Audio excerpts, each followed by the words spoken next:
The advice and opinions expressed by the host of Autism Live and her guests are meant solely as suggestion and should not be in any way construed as child-specific advice. The Center for Autism and Related Disorders advises working with a board-certified behavior analyst who has experience with autism before starting any intensive behavioral intervention. Any choices you make in determining your child's treatment are completely at your own discretion.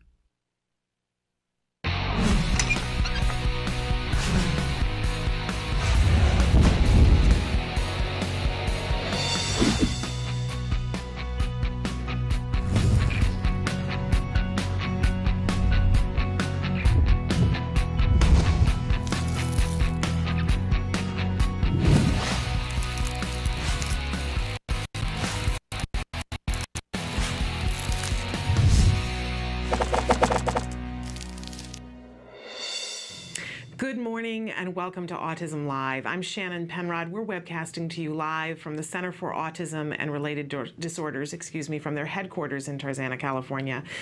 I am thrilled to be with you here today. You know, in the world of autism today, it is sort of the tale of two cities, right? The best of times and worst of times.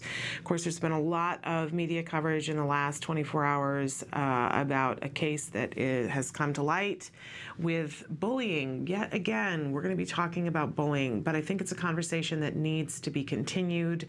We're going to be talking about that today. I know I told you guys at the beginning of the week, sometimes I hear about things or I see things, and I don't know about you, I get overwhelmed by images or things that I hear, and I think, oh, we have to do something about that. We have to do something about that. And sometimes it seems like the problem is so overwhelming that what are we ever going to be able to do to fix it?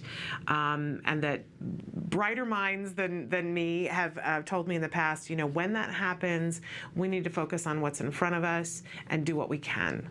That we need to stay in action and do what we can. So we're going to be talking about bullying today, and in a larger sense, we'll talk a little bit about this story that has come to light, but also what we can be doing for our children at home, how we can inform ourselves, what we need to know as parents and teachers and practitioners so that we understand what bullying really is and what the ramifications of it are.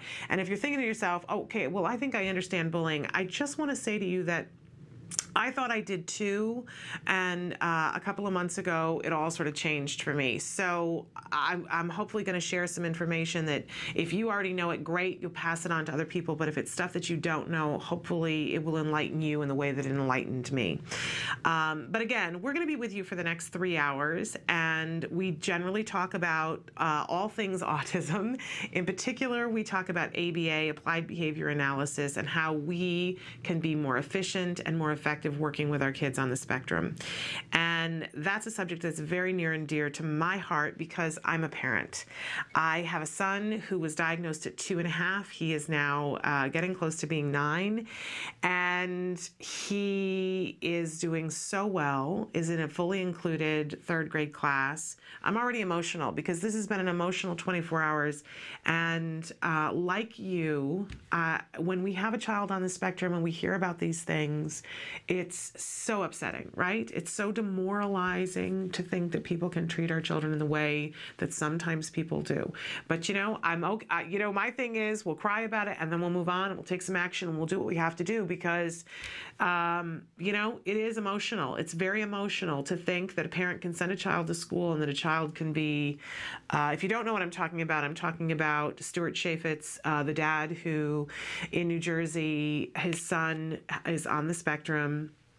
And he saw they started the new school year and there were changes in the child's behavior and he really just wasn't understanding them, and he was a great dad who's working really hard to find the answers. And so he dropped a tape recorder into his son's pocket, one of those great digital tape recorders that we should all have, because they're great at IEP meetings. I have an IEP meeting today. I'll be taking my tape recorder. But he dropped it into his son's pocket and thought, wow, I just want to know what's happening at school. And sometimes, you know, we all want to know what's going on there. So dropped it into his pocket. And when his son came home, he was completely horrified by the things that he heard. The teacher and the aide saying to a classroom of students, to each other in front of the classroom of students, and in particular the things that were said to his son. Churn your stomach, unbelievable. I can't even listen to the whole thing because it's too upsetting for me. I can't imagine as his parent what that must be like. But in any case, went to the school district with it, and we'll talk later more about this particular case.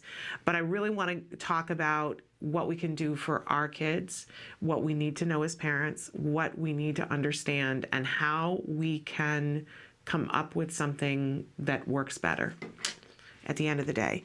But in any case, we are here 3 hours a day, Monday through Friday. We want to talk about what's going to be helpful and useful to you. And this is meant to be a conversation. So I want to know your thoughts and your feelings and what does this bring up for you, but everything to do with autism. This may not be touching your life right now. I hope that's the case. I hope that your child is not having a situation at school where they're being bullied by anyone, teacher, student, aide, anyone. And if that's happening for you, wonderful. That's how it should be, right? But if you are experiencing bullying, we want to hear from you. And if you're not experiencing bullying, but you have something else going on, please call us, write in, talk to us, because we're here to serve you. We want to share information. I mentioned that I'm a parent. That's my credential for being here. I am not an autism expert. I am not an expert in behavior therapy or ABA or any of those things. I'm a parent. But what I do bring to the table here, what I've been granted on your behalf, is access to experts. And we're going to have a BCBA, Evelyn Gould, with us today at 10 o'clock. She, as I said, is a BCBA, a board certified behavior analyst. She's going to be talking with us about bullying. And we welcome your questions, your thoughts, your suggestions, answers. If you have them, please come on board. So let's talk about the different ways that you can get a hold of us. If you're watching us on Autism-Live right now and it says live, you have a box there that says your questions. You can type in. You don't have to do anything except put the cursor there and type in, hit enter, and it shows up here on my screen.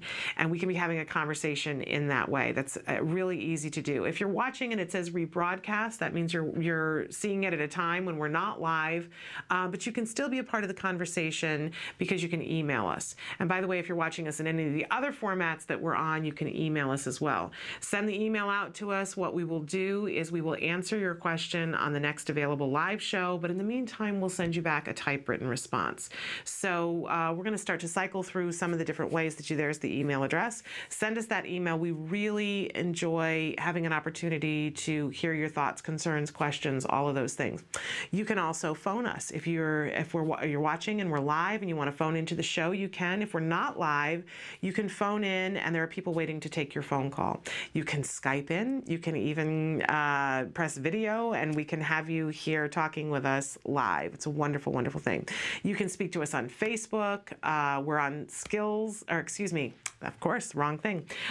It used to be we were on Skills Live, but now we are Autism Live. So we're a brand new page there. We had a name change.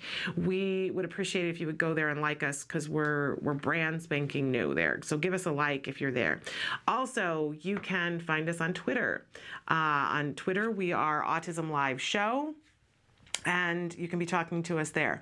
I want to remind you that there are lots of different ways to watch the show now. You can be watching us on Autism-Live, or you can watch us on Blip TV. On Blip TV, you have the ability to pause, to rewind, to look at the episode the day that you want to by date. You can search in that way, and you can even search by topic, so that's a wonderful thing. You can also watch highlight clips on YouTube, which is a wonderful thing. If you don't have as much time and you go, I just want to catch this one interview. I know that Dr. Jonathan Tarbox is on Fridays and I want to catch what he said today about research. You can go there and put in on the channel, you can put in Jonathan Tarbox and it will come up and you can pick between the different topics. You can also watch us on iTunes. You can subscribe and download the regular episodes and watch them, archive them, save them for when you have time. And very soon you'll be able to download the audio only version of the show. So if you want to listen in the car or listen while you're walking, you'll be able to do that very soon. That's coming to you. Okay, we like to start every morning. We are going to get to the bullying thing in just a minute, but we gotta keep what we do on a regular basis, and we start every morning with jargon of the day. It's sort of our warm up for the day. We know that we have to make friends with the jargon, right? That there's so many times that we're going to be having conversations about our child or student or client, and we have to know these terms so that we can be the most effective and efficient, and that we're not constantly having to say, okay, I don't know what that means, explain. Now, I still, after all these years, 7 years later, I still have conversations with people, and they'll spit something out, and I go, don't know what that is, you're gonna have to help me out. But it happens less and less, that I can get through maybe an hour of a conversation, and people, I know, because I'm going to the IEP today, we step into alphabet land, right? I'm a former teacher, and there are still some of these terms that I have no idea what they are, right? And I do ask, and I'll say, okay, help me out here. What does that mean? Demystify that for me. But in the early days, that was every 5 seconds. So eventually I would stop saying that and say, I'm going to take notes and look it up later. But it really helps when you know what the terms are. So we take one word, one phrase, one anagram a day and demystify it, give you the actual definition, and then give you a working definition, something that should help you today. If you still don't get it from the working definition, not to worry. Some of these things, you got to hear it over and over and over again until it just becomes yours. Kind of like how we teach our kids, that we give plenty of opportunities and we take it in small bites and reinforce it so that we actually learn it. Okay, so today's anagram is BCBA, and I use this all the time here when I'm talking to you, and I try to remember to say what it stands for, but we all need to make big friends with this term. This is the thing that it's going to be that ace in your pocket when things aren't going well, to know to ask for a BCBA. Okay, so BCBA stands for Board Certified Behavior Analyst, and our working definition for that is someone who is trained extensively in the application of the principles of behavior analysis. Okay, we talk about ABA all the time, applied behavior analysis. And if we have a child on the spectrum, we know that we want to be using ABA because it's the only scientifically proven effective treatment for autism. So there are lots of things out there, and you can certainly try and put different things together, but whatever you're doing, I hope you are using ABA and that you're using quality ABA and you're giving the right dosage of it, right? We know that between 25 and 40 hours a week for children as early as possible is what's going to get us the best results. That's what science has shown us time and time again. There are multiple studies that have had that, right? I know that that's a huge climb for a lot of you. And I've been saying to you, what's holding you back? Try to identify what the thing or things are that are most holding you back, and write into us. Let us know what that is, because I want to help you to overcome that. I want you to have quality ABA. And one of the most important things, I started to say the most important thing, but there are so many important things. One of the most important things is to get the right amount. We know that if we go to the doctor and the doctor says, hey, you need an antibiotic, right? It's not our favorite thing. Nobody goes, woohoo, I need an antibiotic. But you know that if it's time to take an antibiotic and you're at a certain level of sick and you go, I'm going to bite the bullet and I'm going to take this antibiotic. We know some things about antibiotics, right? You got to take it over a certain number of days. And if you stop, you're going to be back in the doctor's office saying, I need a stronger antibiotic, right? And if you only take half the pill, let's say that you're supposed to take a 10-day course and you take a half a pill for 10 days, you're going to be back in the doctor's office, right? It's not what was prescribed, because that amount is prescribed because that's what's shown to be effective. Same thing with ABA. And my heart bleeds for so many of you who will write me or call me and say, well, we did ABA. And I say, okay, when did you start? And I hear, oh, no, we started when my child was 3. Good, that's good.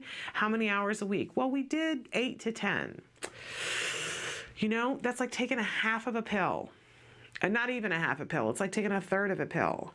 And what I hear from you is your frustration because you're not where you want to be. But you've got to take the right amount, 25 to 40 hours a week. And I really encourage it to be over 30.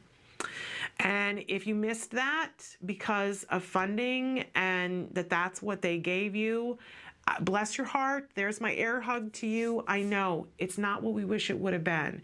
But if you know better now, let's do better now. And if the reason why you can't do it is because of funding, tell me. I want to help you to work that out. I want to help you to find the insurance or the funding source or the person who's going to give you a grant. I want to help you to work that out. But I want to know what's holding you back. So write in and tell me that. Now, when you're doing ABA, at some point while you're doing ABA, you are probably going to want to, I hope you're going to want to consult with a BCBA, but not just any BCBA. You're going to want to consult with somebody, because ABA is not just for kids with autism. Let's be 100% clear about that. ABA is this science of behavior that can be applied to anyone. It can be applied to me, it can be applied to you, it can be applied to your next door neighbor, your mother-in-law, right? It just happens to also be effective with our kids on the spectrum. That's good news.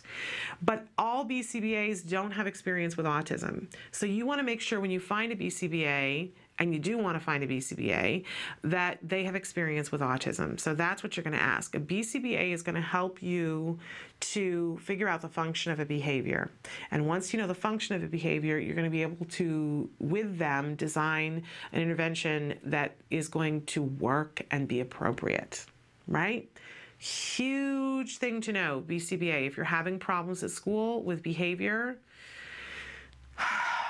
taking a breath, because I'm thinking about this parent in New Jersey who saw that his child was having trouble in this new school year, that things weren't going well. Well, he got to the point where, and he was doing all this investigative stuff to figure out why, and had people looking at his child, but I don't know that he had a BCBA go into the classroom to evaluate what was happening. Now, I'll be honest with you, I have a feeling that if a BCBA was there, this behavior that he caught on tape recorder would not have happened. But in any case, for most of us, our first line of defense when our child is engaging in a behavior at school or coming home from school and engaging in behavior because of stuff that happened at school is to request a BCBA go in and look at the behavior. That's going to be the quickest thing that we can do to turn that around. If you're having any kind of challenging behavior, this has been Challenging Behavior Week. If you're having challenging behavior, don't wait. Consult a BCBA. Get the BCBA in there, because you're going to be on the path to making it different, to helping your child, giving them functional communication skills and appropriate ways to express whatever it is that they're trying to express that has resulted in challenging behavior. BCBA, it's a good thing. Make friends with that. Know who the BCBAs are in your community. Know who the BCBAs are that are assigned to your school. It will help you so much in the long run. Okay, we always have a question of the day. Our question of the day today, And yesterday, one of the criticisms we had from you guys answering the question of the day was, it seems like it's been all on the negative end. I want to know about what, our kids do that are positive. Let's have an opportunity to talk about our kids and what's positive about them. And it's a very emotional day for me, you guys. But I think this is the perfect question. How has your child made a difference? Because I know that your child has. Nancy Alspaugh-Jackson and I yesterday, she's going to be with us here at 11 o'clock, and we were talking about, we went this week to this amazing event, the Walk Now for Autism, the Los Angeles version of it, and we met all these wonderful parents and practitioners and some amazing people, and we're going to show you those interviews later on today at 11 o'clock. And what I was really struck by, I'm just going to cry through the whole show today. There were all these teams, and sometimes the team was 2 people, and sometimes the team was 200 people, right? It doesn't matter. They're still teams. And these people came to walk to say, we're here, and we're doing something about it, and we're supporting this child, we're supporting this family, we're supporting this community. We have a job to do. And I really was struck. I'm always struck. I always like to take at least one moment at the walk and look out over the sea of people, and you see people wearing a group of T-shirts together, and a group of T-shirts over here, and a group of hats over here, and then a smaller group, right? But you see this sea of people, and you know that autism has touched their lives, and that their lives are different as a result. This isn't the club that we would pick, right? I think we're all 100% clear on that. But once we get here, there are things that happen that are beautiful and amazing and miraculous and life-changing. And our kids have an impact on the world that is tremendous. When I think of the people that my son has met and seeing him and the progress that he has made, how it has impacted their lives. I was recently talking to the mom who first introduced me to ABA and to CARD. And she was the person who said to me, she gave me books and she gave me pamphlets and she gave me information and she said, you go call CARD, which I did. And I said to her, what can I do for you? Because you've given me so much, and because of her and her family and her son, my child started on a path where he was returned to us, right? Amazing. And I said to her, what can I do for you? And what she said to me was, you pay this forward. And so I was writing to her and telling her about what we were doing here. And I said, see what you started? See what you started and see what your son started. And she said, I'm so touched. I'm so touched because to know that my child has had an impact and had a reach. And of course, that's just in my life, not counting how it's been in her life and everybody else that child's life has touched. So I think it's amazing when we take a second to look and go, okay, here we are. And what has changed as a result, and how are we making a difference? But more importantly, how have our children made a difference? And my child is one of the many faces in that sea of autism, but he is making a difference on a daily basis in his life, the people that he meets, and in how I look at my world and how my husband looks at his world and what we take into the world. That's the difference that my child is making. It's an amazing thing. And I'm sure your child is as well, and I want to hear about it. You can write into us on Facebook, you can tweet, you can email, you can go on the forum right now, and all those different ways, but let us know how your child is making a difference. Okay, we always have a topic of the day. Our topic this entire week has been challenging behavior. I don't think that we can talk about this enough, but my message this week to all of you is that challenging behavior can be targeted and changed. And when we change it, our children's lives are better and our lives are better. It's a wonderful thing, and we can't give up, right? We have to stay focused on, and we have to do it one thing at a time. It's a process, but we can turn challenging behavior around. And if you don't know that, I want to be somebody in your ear telling you we can change this. I had 2 conversations in the last week with people that it just really brought home that we're not talking about this enough. We aren't talking about this enough. And saying to somebody, talking about the challenging behavior of a particular child, that I feel like a whole group of people have said, well, this is what happens. And I was saying to somebody, but it doesn't have to be. We could change this behavior, right? If everybody's willing. And this person looked at me and said, no, I don't know that. And I said, oh, well, I do. I know that this behavior can be changed. Are we ready to change the behavior? I need for you to know that this is a choice, that we can get the help and change this behavior. And sometimes it takes time, and I have no judgments.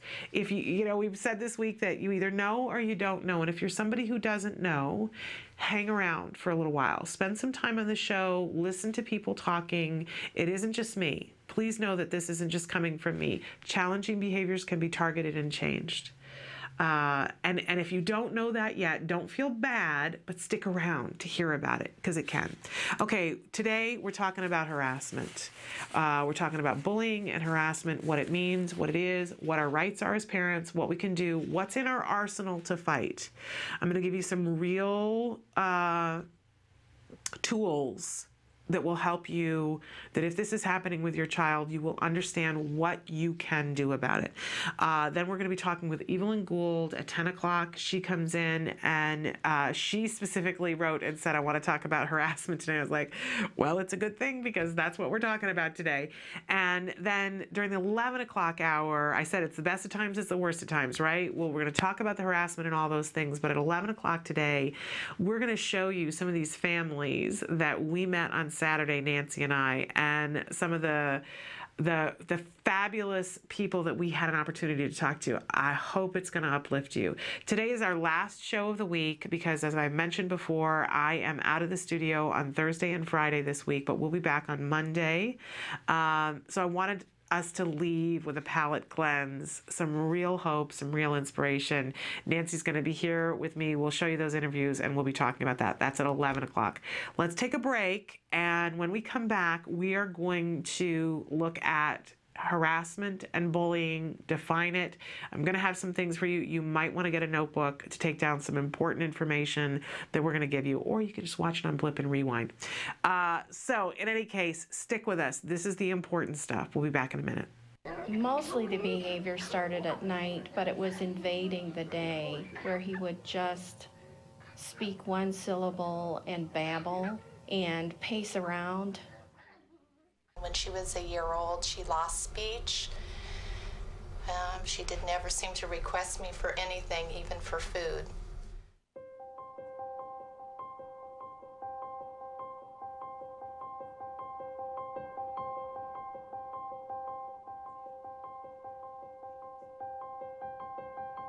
He told me over the phone that I should just put her in an institution. I was devastated. Webster Institution, a hospital.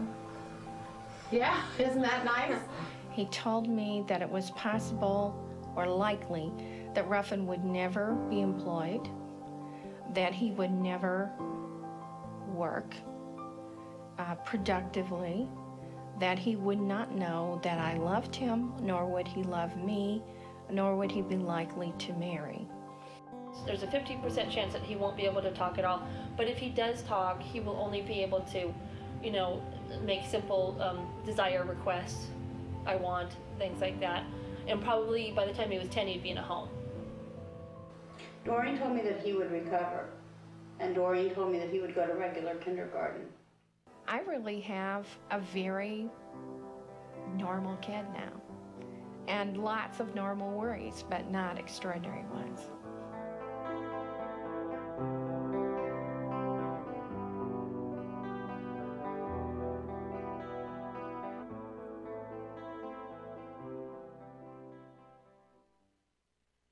Welcome back to Autism Live. I'm Shannon Penrod. We're here at the Center for Autism and Related Disorders headquarters in Tarzanic, and we are going to be talking about bullying and harassment. It's very much, there have been so many stories, and just when I think, we can't possibly continue in the way that we have because there's so many stories.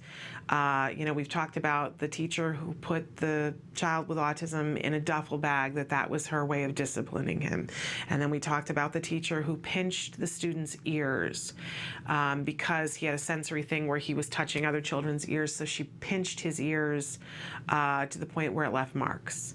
And I hear these things, and there's a part of me as a former teacher and as a parent that I want to say these are isolated incidences, and yet it keeps happening, right? And I think we get to the point where we got to look at this in two different ways, right? There has to be appropriate training. There has to be appropriate training for teachers and for aides, and every single person who works in a school has to get appropriate training for dealing with challenging behavior, because clearly these people don't know how to deal with it. And I know from having been in the classroom that if you don't have the training to deal with something, and the expectation is that you're going to come up with something on your own, and that's absolutely ridiculous. It's absolutely ridiculous when we know that these are the techniques that work. and that we could just disseminate this information, I get really frustrated. But we're going to be talking about that in the coming days and how we can all make a difference. But in the meantime, I think we got to go back to square one and talk about what we as parents need to know to help our individual children. So that's what we're going to be talking about. Let's define bullying. You got to know your rights. So bullying defined: verbal, physical, or other acts committed by someone in order to harass, intimidate, or cause harm to another person. The behaviors attributed to bullying may include verbal threats, menacing, harassment, intimidation, assaults, disruption of the school environment, and associated disorderly conduct and related behaviors. If you have been watching in the news, this dad, Stuart Chaffetz, who stuck a tape recorder in his son who has autism's pocket and sent him off to school, and audio taped for 6 hours his child at school, and you can hear the teacher and the aide and the people in the classroom talking to his son and to the other children. Verbal threats, yes. Menacing, harassment, intimidation, assaults, disruption of the school environment, and associated disorderly conduct and related behaviors. Well, very clear on the videotape that there is bullying happening from the teacher in this instance. We worry about the kids, and apparently in some cases we have to worry about the teachers and the aides. Well, here is bullying defined. Now, that's bullying just in general. Then when our children have a diagnosis, a documented diagnosis that is a disability, we get into something else entirely, and that is called disability harassment. And this is what I did not know until literally about 2 months ago. That this is an entirely, aside from bullying, and the laws state very clearly that bullying, there's no tolerance bullying in schools, right? Whether it's from teacher or somebody, staff or a child, bullying not allowed. And there is a whole case to be had there, as we just defined. But there is something separate and different, and that is handicap harassment. Okay, disability harassment under disability harassment, not handicap harassment, disability harassment. And this is a phrase that we need to know.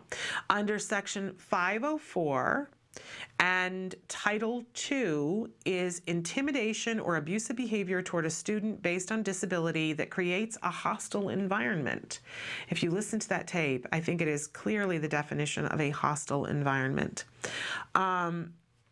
That creates a hostile environment by interfering with or denying a student's participation in or receipt of benefits, services, or opportunities in the institution's program.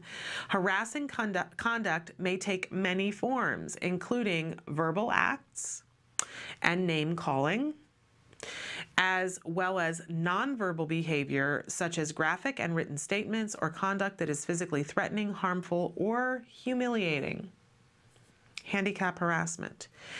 When harassing conduct is sufficiently severe, persistent, or pervasive that it creates a hostile environment, it can violate a student's rights under Section 504 and Title II regulations. A hostile environment may exist even if there are no tangible effects on the student where the harassment is serious enough to adversely affect the student's ability to participate or benefit from the educational program.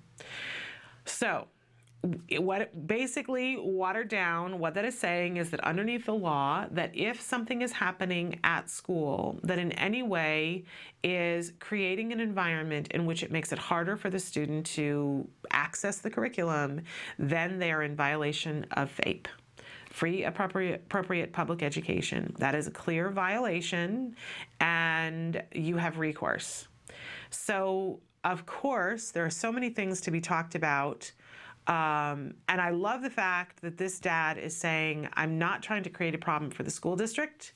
I have a problem with the people who did this. Except that at least one of the people who works for the district has tenure, and they have not lost their job as a result. So, you know, and the school district is standing by their employees, although they're saying it wasn't acceptable behavior. It's a problem. And I'm quite sure that this parent has legal representation, and unfortunately, I think it's going to become the school district's problem if they can't create an environment in which they make sure that people are not doing this. Let's talk for a second about FAPE, free appropriate public education. This is the thing when we go to our IEP meetings that we have a legal right to have for our individual children, a free appropriate public education. The school makes an offer of FAPE at an IEP, and we have the choice to say that it is appropriate or to further negotiate with and even take them to court to argue that it's not appropriate. When a school is found to be in violation of FAPE, it's a very serious thing. There is legal recourse, and restitution must be made if it is something that happened in the past. So usually when we talk about FAPE, we talk about the services that are going to be provided, right? How much speech is a child going to get? How much OT are they going to get? What is the classroom environment that they're going to be in? They have a responsibility to give us the least restrictive environment in which our child can access the curriculum. When a child engages in challenging behavior, it puts at risk the child's setting, because if the challenging behavior is disruptive and is not allowing them to access the curriculum or is making it impossible for someone else to access the curriculum, the school can argue and say the child has to be in a more restrictive environment.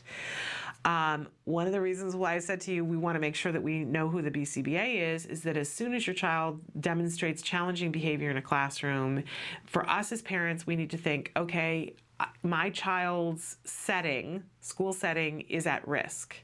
So I'm not going to just leave it up to the school and say, well, hopefully it'll straighten itself out. I'm going to request for a BCBA to do an FBA, a functional behavior assessment, and that an appropriate behavior intervention plan, which a BIP, BIP, be attached to my child's IEP, and that's how you're going to prevent your child from being moved from the setting they're in to one that's more restrictive. But as far as FAPE, and I want to read you this quote, states and school districts also have a responsibility under Section 504, Title II. We're just going to engrave that on our brains, right? Section 504, Title II, and the Individuals with Disabilities Education Act, that's IDEA, which is enforced by OSERS, OSERS, to ensure that a free, appropriate public education is made available to eligible students with disabilities. Disability harassment may result in denial of FAPE under these statutes.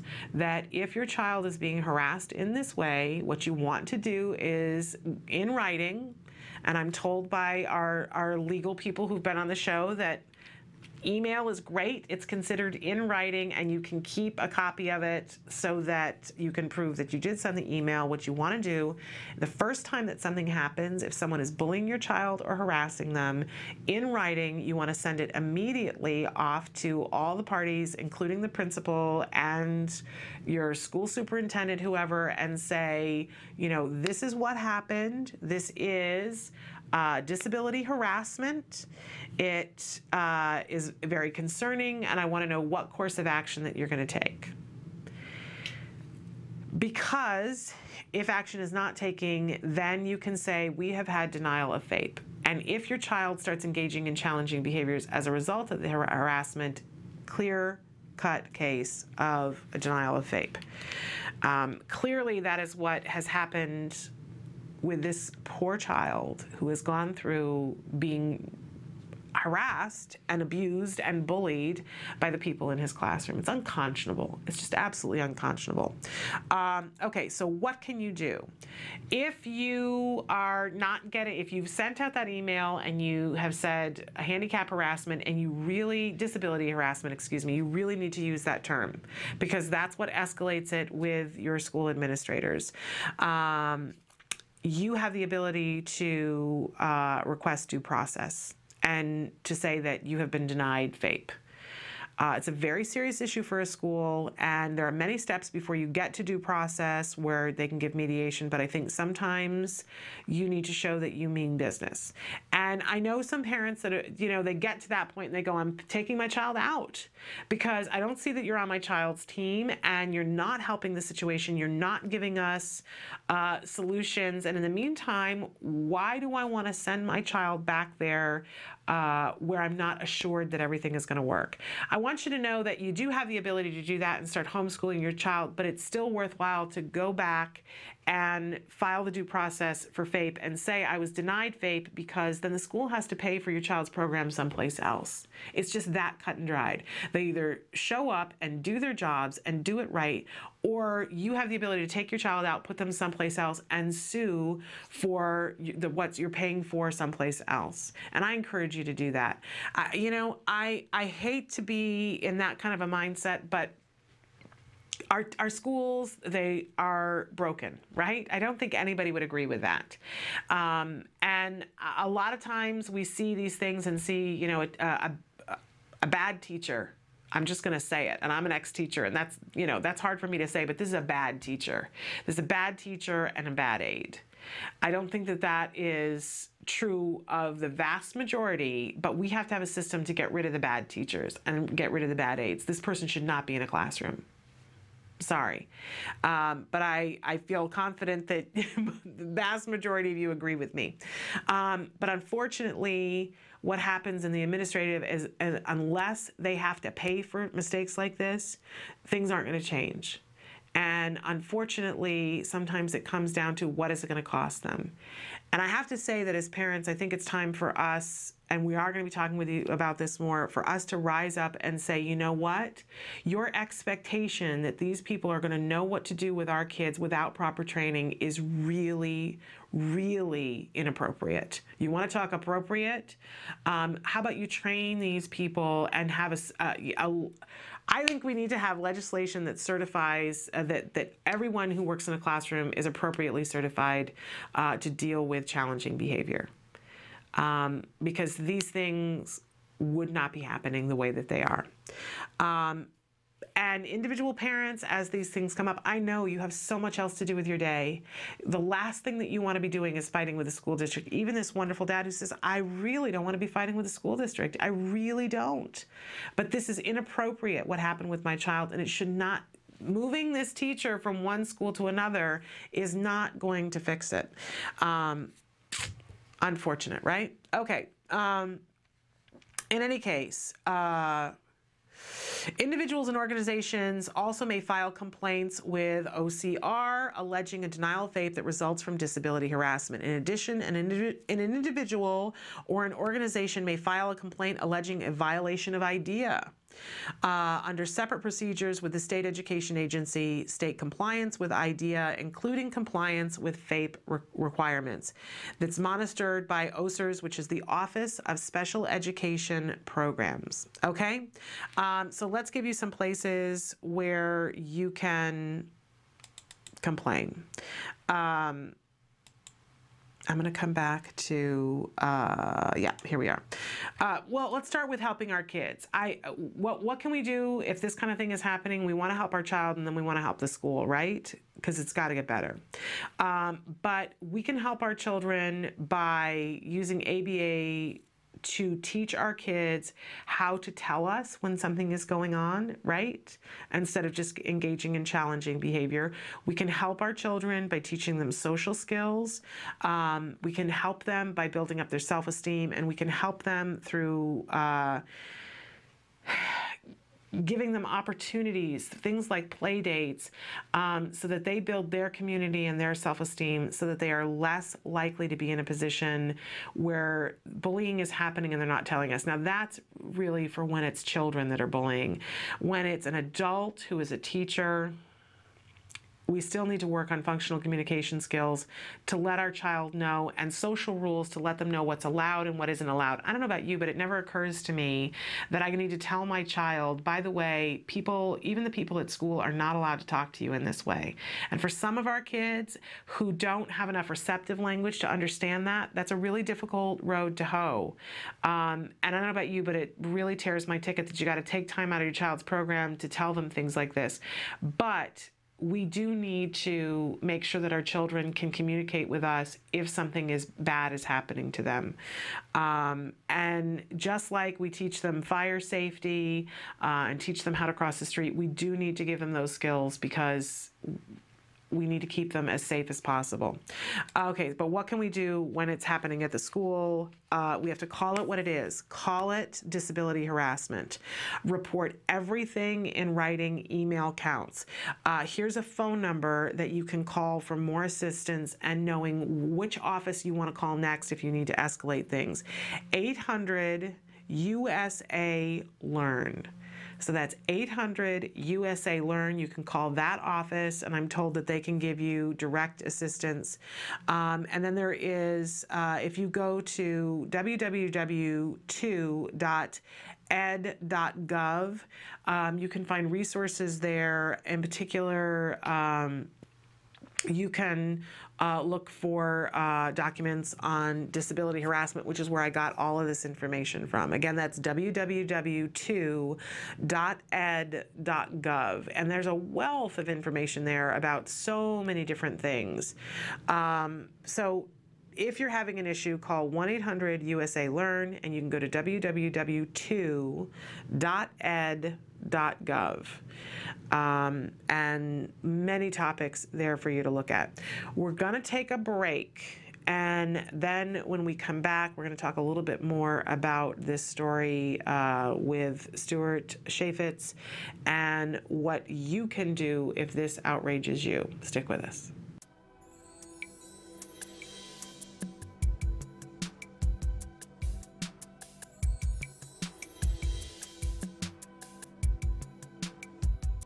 Welcome. We're here with Cecilia Knight. She is the Director of Training for the Center for Autism and Related Disorders, so it's a rare treat to have her here. And right now I want to talk about self-stimulatory behavior.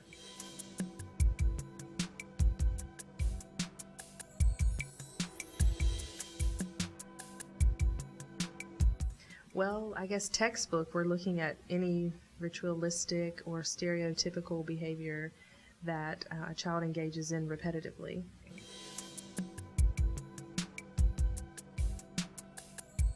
The thought is the more appropriate replacement behaviors that we teach, the more those items become more reinforcing and give the child access to whether it's visual stimulation or auditory stimulation or tactile stimulation.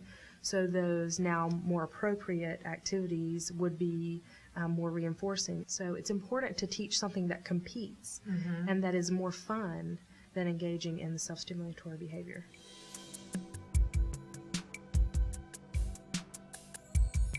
All self-stimulatory behavior is automatically reinforced, meaning the behavior itself feels good for whatever reason. I have no visual stimulation, so I flap my hand in front of my eye and now I have visual stimulation. So you're looking for a replacement that matches. I had a little girl one time who was not talking but was singing, and it was very repetitive and the same song over and over. Music became a big interest. So when we gave her a voice to have a conversation, the vocal stereotypy decreased dramatically. There's a tummy. Oh, you want lip gloss too?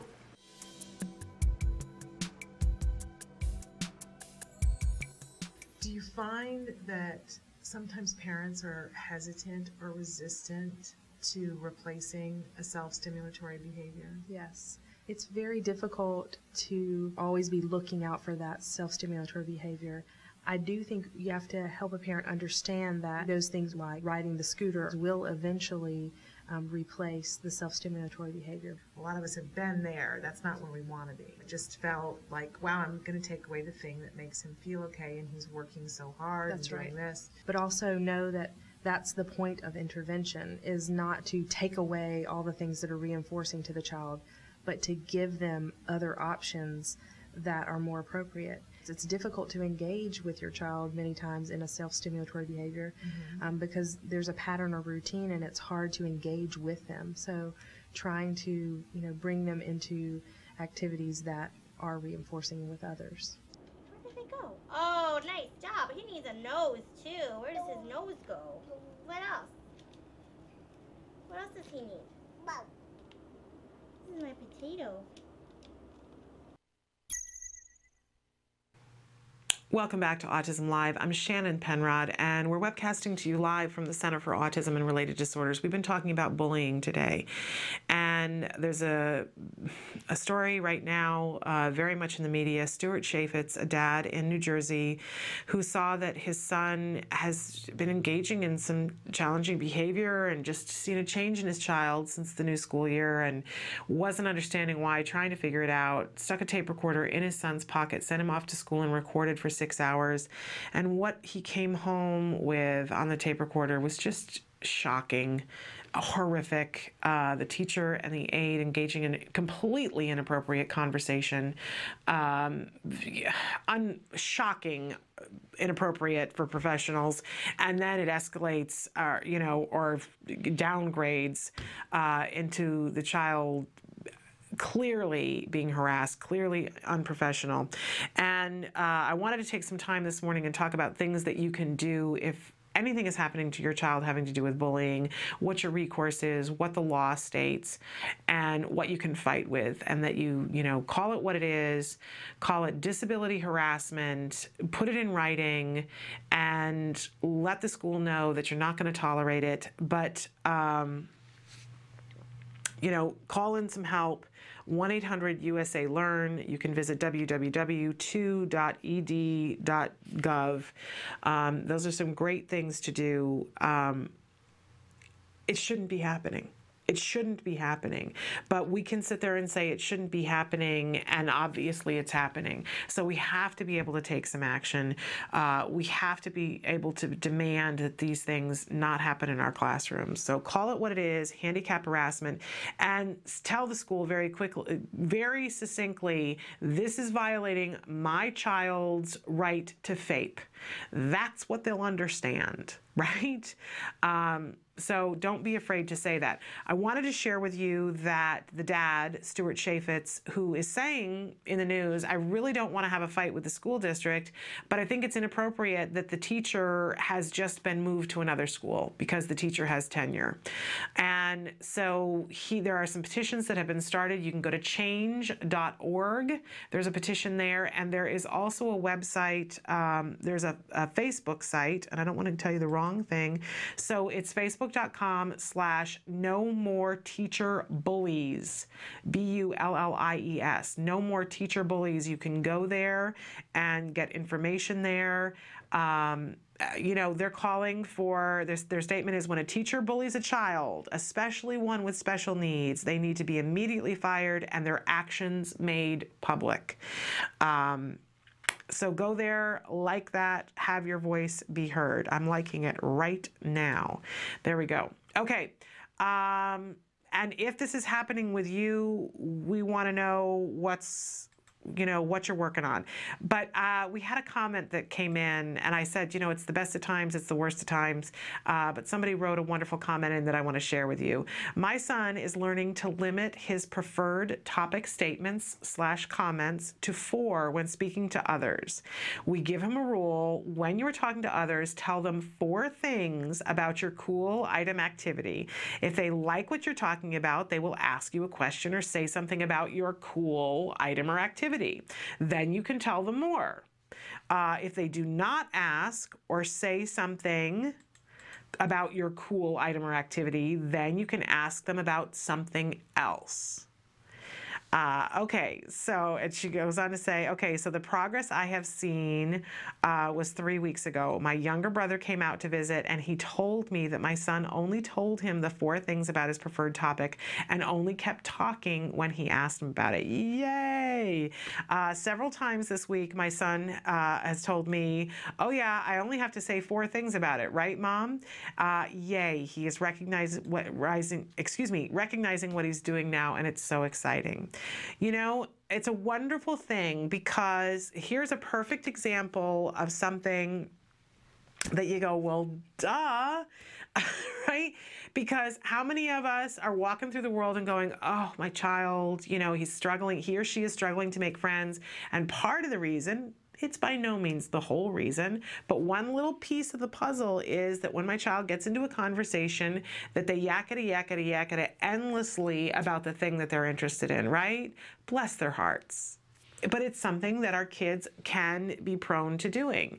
And a lot of times we can go, oh, it's so frustrating that they do that. But here is an example of a very simple putting in a rule and saying, okay, you're allowed to say 4 things. And then you have to check and see if the person is asking more questions or showing interest. And if they are, you can say 4 more things. But the rule is if you've said 4 things and they're not asking, then you need to ask about something else. And this is a perfect example of how ABA works. And in the beginning, the child just has a rule, right? They have the rule. You get to say 4 things, which is very reinforcing, by the way, to the child because it's their preferred topic, right? And when that's over, you need to be checking to see, did they ask a question? If they don't, it's time for you to ask them something about another topic, right? And clearly, the child is understanding and complying with the rule and being very reinforced by it to the point where he's starting to catch himself now without prompting, going, oh, yeah, no, I only get to say 4 things. But he's finding it reinforcing that he gets to say 4 things, and so we're seeing progress. And how many other things can we do? And not taking on the whole thing, right? Just taking on one little element of it, saying you get to say 4 things, and maybe down the road they're going to say, well, no, you can say 5 things. Or no, now we're moving it to 3 things. I've shared before that we do this a little bit with my son, that he wants to talk about video games endlessly with me. I can't handle it. I just can't handle it. So I will say to him, and sometimes it's 4 and sometimes it's 5, I'll go, okay, go. You got 4 or 5 things that you can tell me about, and then, you know, then we're going to switch the topic. And it's so interesting to me that he goes, oh, okay. Well, I give him a rule, and he goes, oh, all right. He's thrilled because in the moment, his immediate gratification is he gets to tell me these 4 things about video games. And that's a big delight to him. And then he's satisfied when the 4 is over and it's time to move on to something else. And I usually try to make it something really interesting that we can move on to. But more and more, I'm having him drive that he has to bring up another topic. So wonderful. That's fabulous. And congratulations. And thank you for sharing with us, because it reminds me what I need to be doing at home, and hopefully it reminds many other people out there as well. You know, it's so hard because for some of us in the beginning, we so desperately want our kids to talk, right? We just, oh man, anything. We'll take anything at all. I've told you guys the story before about my friend who used to say to me, oh, Shannon, wait until your child says to you, I hate you, and goes up to his room and slams his door and says, I don't love you. You're just, it's just devastating. And I would always think, bless your heart, you just don't get it, do you? I'm going to jump up and down and wet my pants the day that my son says to me, I hate you, Mom, I don't love you, because my child wasn't even saying mommy at that point. And you know, she meant well, right? She meant well. She didn't realize that it was just a nail in my heart to say, oh, wait till your child says this. But it was a terrible nail in my heart. But I said, when that day comes, and I would hold on to the idea that that day was coming. Okay, that day has come and gone. My son has said to me, I hate you. You're ruining my life. I don't love you. And he'll say things to me like, I love Dad more. Dad's good and you're bad. Those kinds of things, right? And I always sit there and say, you know what? I still love you, and that's okay. If you hate me today, I'm doing my job. But when our kids do talk, Sometimes they will get into things and they will talk about something so incessantly and perseverate on something so incessantly that we get to the point where we go, oh, I just, I know I hoped and I prayed for language and I really want it, but now I need something a little bit different. I need for him or her to be able to focus on more than one thing. That's not a bad thing. We get to forgive ourselves for that. And for those of you who are still fighting for the language, bless you and hang in there. All of our kids can get to the point where they can functionally communicate, and a lot of our kids can get to the point where they talk. So please know that our thoughts and our wishes are with you as you continue this fight, but it can happen. And if nothing else, being able to functionally communicate and know what your child wants and thinks and feels, and we can get there. We absolutely can get there. Okay, we're going to take a break, and I believe that when we come back, we're going to have Evelyn Gould with us, and we're going to continue talking about harassment and bullying. It's a subject that I wish we didn't have to talk about, but we do, so we're going to stick with us.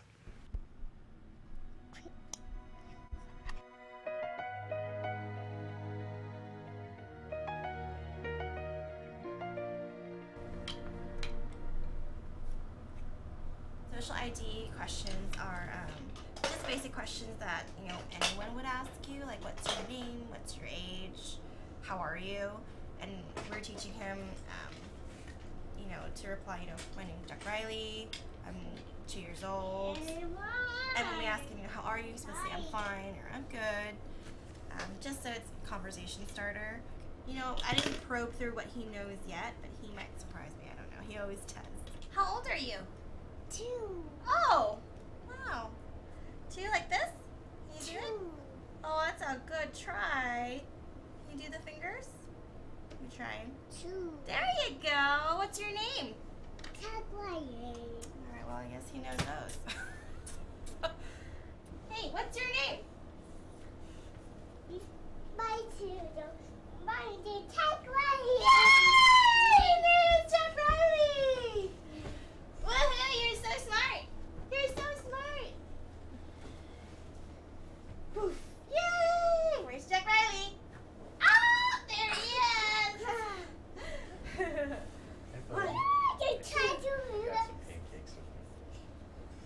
Should we show Dad your cool new trick? Hey, Jack Riley, who is that? It's Susan. Yeah, who's this? Who's this? It's Daddy. Yay! Who's this?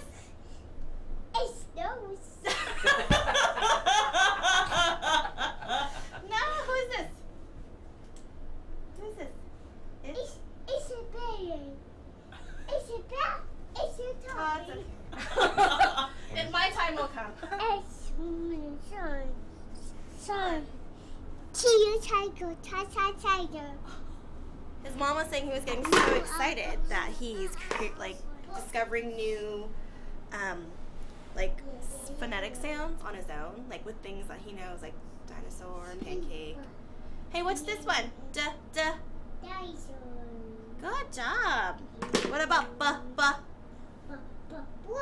Good job. How about this one?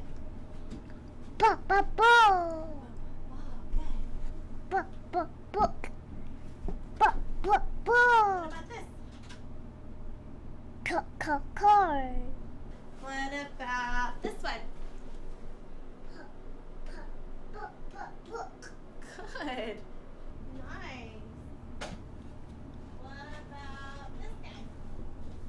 Jack Riley, where'd you go? What's this? It's a potato. Yeah, so. It's a potato. Okay, let's go for a bike ride. There he goes. Wow. Suzanne's so impressed. Oh, you say hi. Oh. Are you all done, Jack? No, stop. Are you all done? Then you need to sit on the bike. Come sit on the bike. Can't pretend to play. No. Stop. Come back. Jack Riley requests the bike but doesn't play with it. Since he is no longer being compliant with Jessica, they leave, which begins a tantrum. Alright. Okay, then we're all done. We're all done then. Come on. Bike! Bike!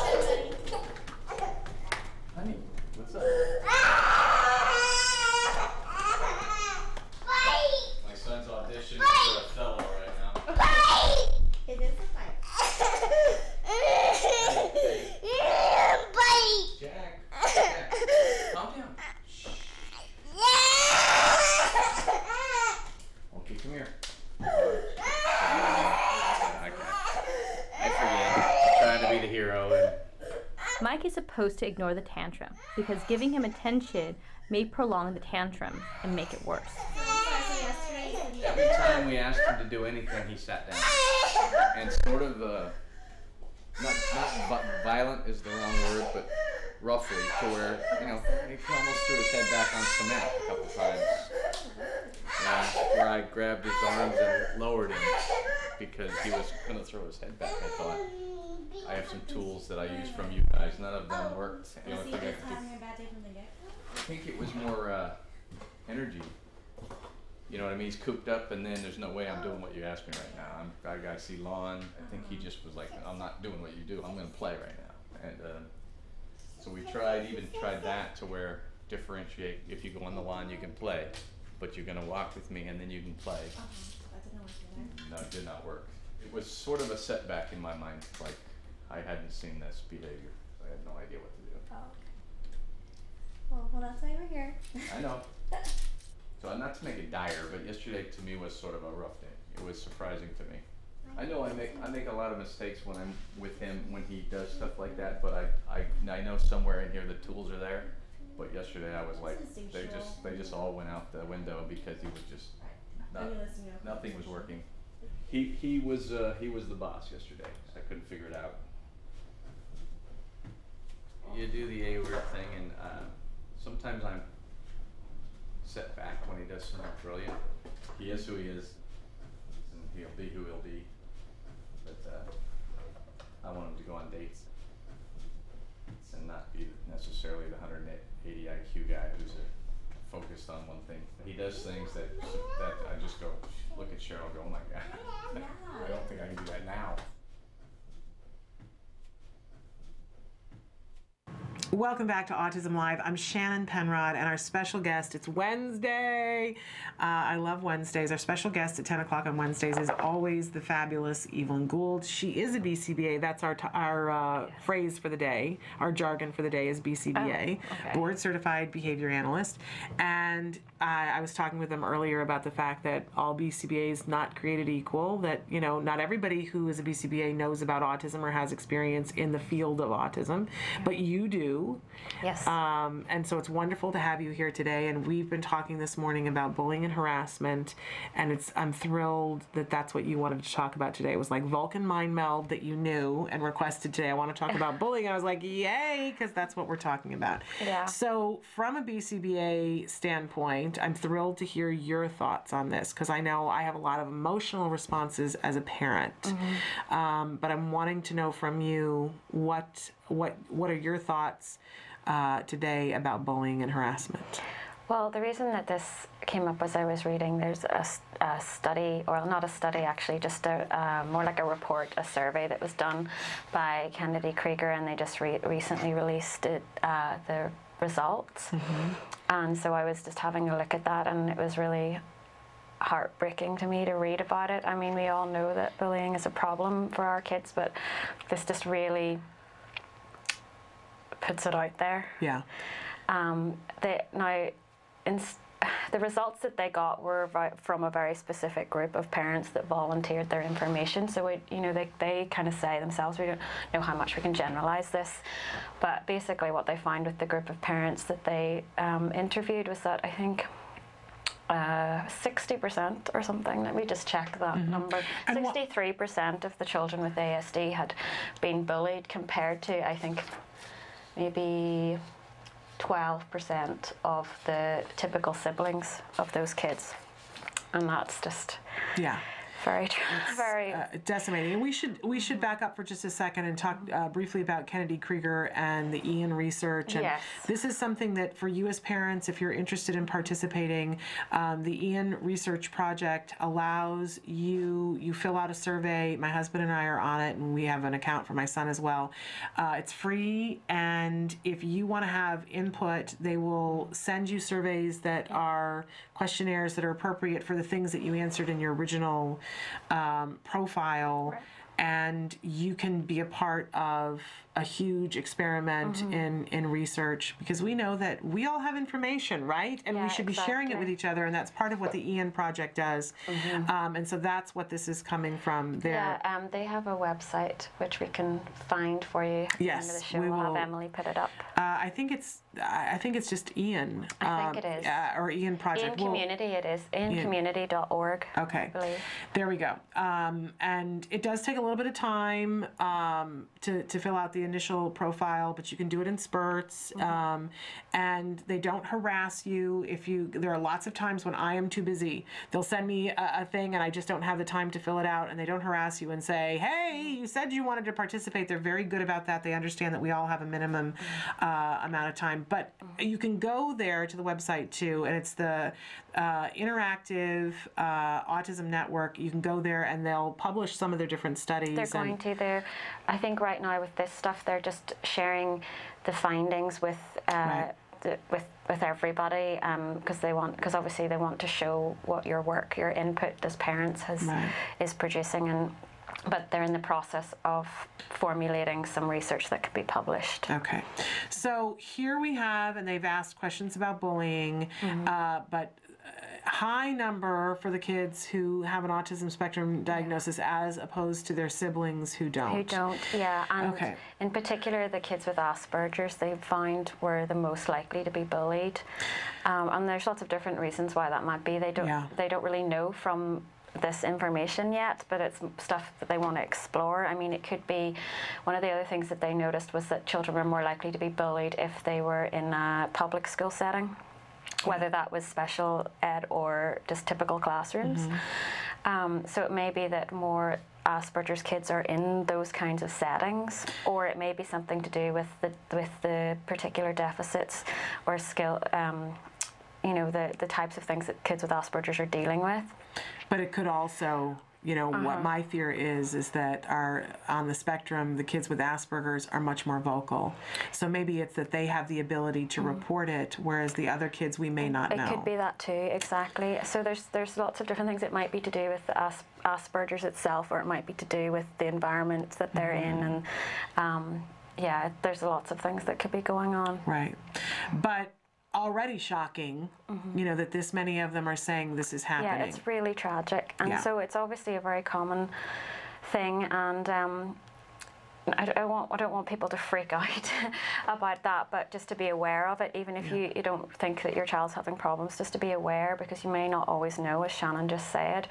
And I think one of the most important things is to make sure that you have maybe something in your child's IEP that has strategies and stuff, precautions or whatever you want to call them, in there to help protect your child from bullying.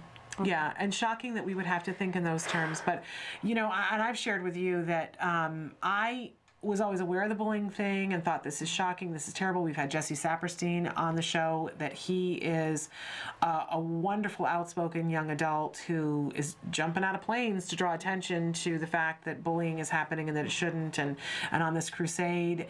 And I was listening to Jesse and going, oh, this is terrible, and I got to worry about this for later on, not knowing that my child was experiencing it in that moment. And that the way in which I found out that he was, it was just so shocking to me. But we're having to deal with this in third grade. And what's been very eye-opening to me is that it isn't just one person's problem, right? The fact that a third grader would say something really negative to my son, not only do I as a parent have a problem for my child, but I have a problem for that child too. Because in general, kids don't just start bullying unless they also have been bullied. Yeah, that's very common. And bullies, whether you're the victim or the bully, we know from other previous research that both the bullier and the victim tend to have certain problems, and they can both end up with mental health difficulties, or end up being victims themselves in some way, or they don't have good outcomes in school, and all these types of things that we know about both bullies and the victims. So both are victims in a way. and both kids are going to need help. Yeah, I mean, that is a foreign concept to me. I really didn't look at it that way. When they would talk about somebody being bullied, I go, those terrible people, because they were these shadowy figures that were, I don't know, I thought of them all as about to be adults, and it was very easy for me to look at them and go, well, those are the terrible people. Now that it's happening, and these are children that I know, I can't be that black and white about it. No, and actually one of the interesting findings of this survey was that a lot of the children with autism who are being bullied were also bullies. And that I mean, there's a variety of reasons why that could be happening. I mean, it could be to do with skill deficits, that the kids that are being bullied don't know how to interact appropriately, or they're reacting, or they're having their buttons pushed, or for whatever reason, there's different things going on. So it's good to be aware of that as well. Yeah, yeah, and of course that's one of my big fears, is that now as a result of what's happened, that, you know, and we've had a couple incidences recently at home where my son has said some things that were really not nice about other people, and I'm concerned. I'm concerned that that could happen. So tell us more about this, and then later on we're going to talk about what we can do. Yeah. So I think we said, so the main findings were that children with Asperger's were the most likely to be bullied, but across the spectrum.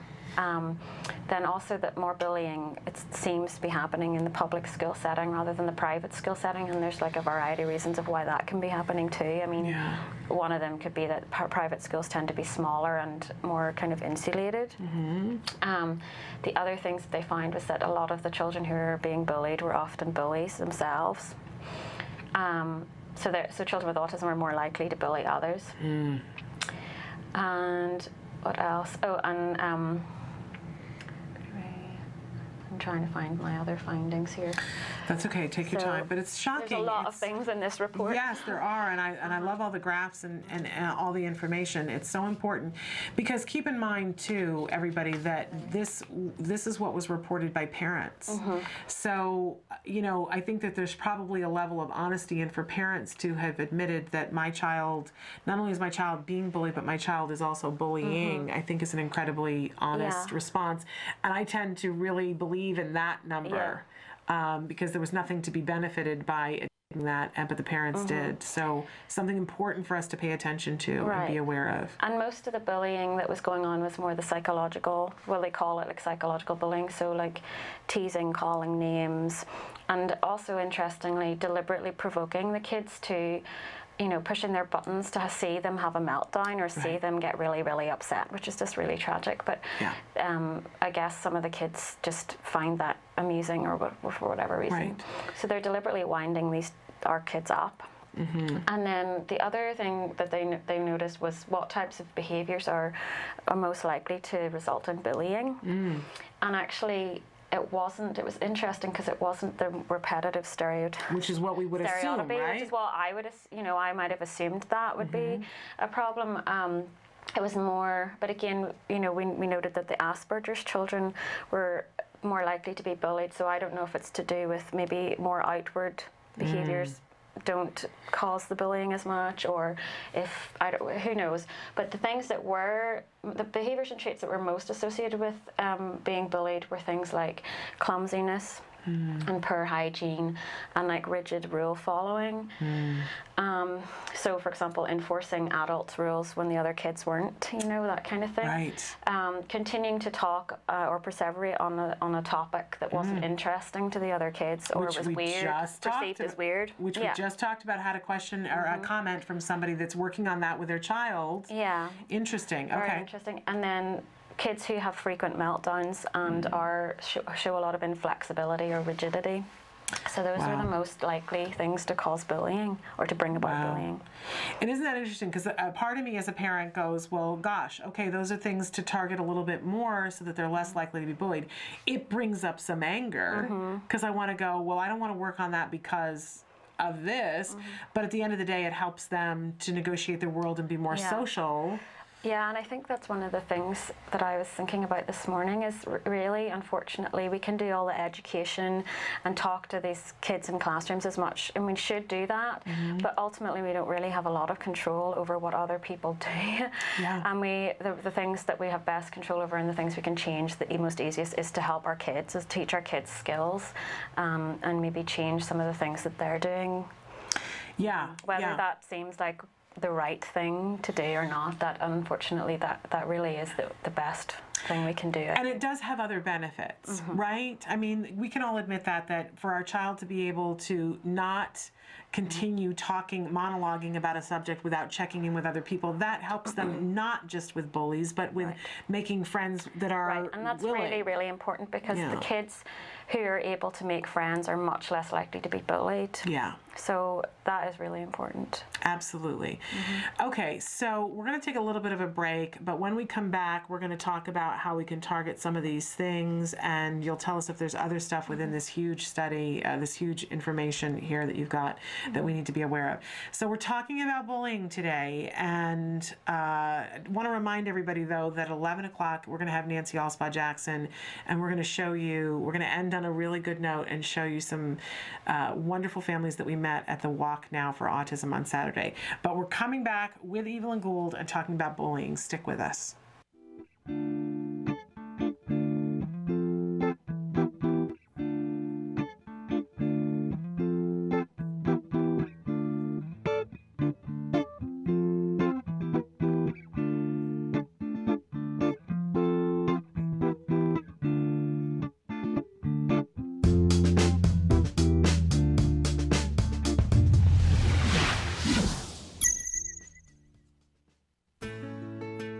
Skills is a revolutionary web-based program that incorporates comprehensive assessment, curriculum design, progress tracking, and treatment evaluation for children with autism all in one place.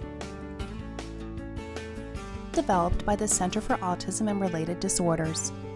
Our approach is based on over 40 years of research on the principles of learning and their application to improving the lives of children with autism. How does Skills work? Created with speed and simplicity in mind, Skills was modeled on an easy 3-step process. Step 1. Start assessment.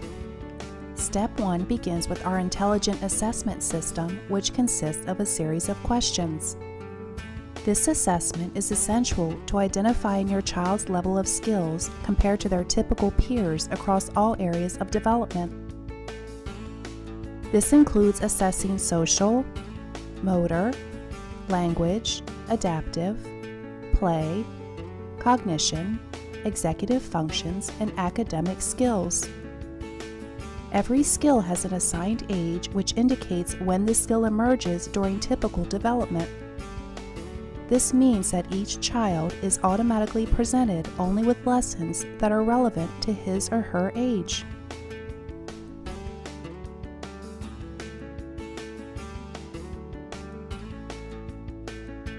Step 2. Choosing activities. It's now easier than ever to build an individualized treatment plan. In Step 2, you are presented with an individualized pool of activities that are directly linked to your student's assessment results.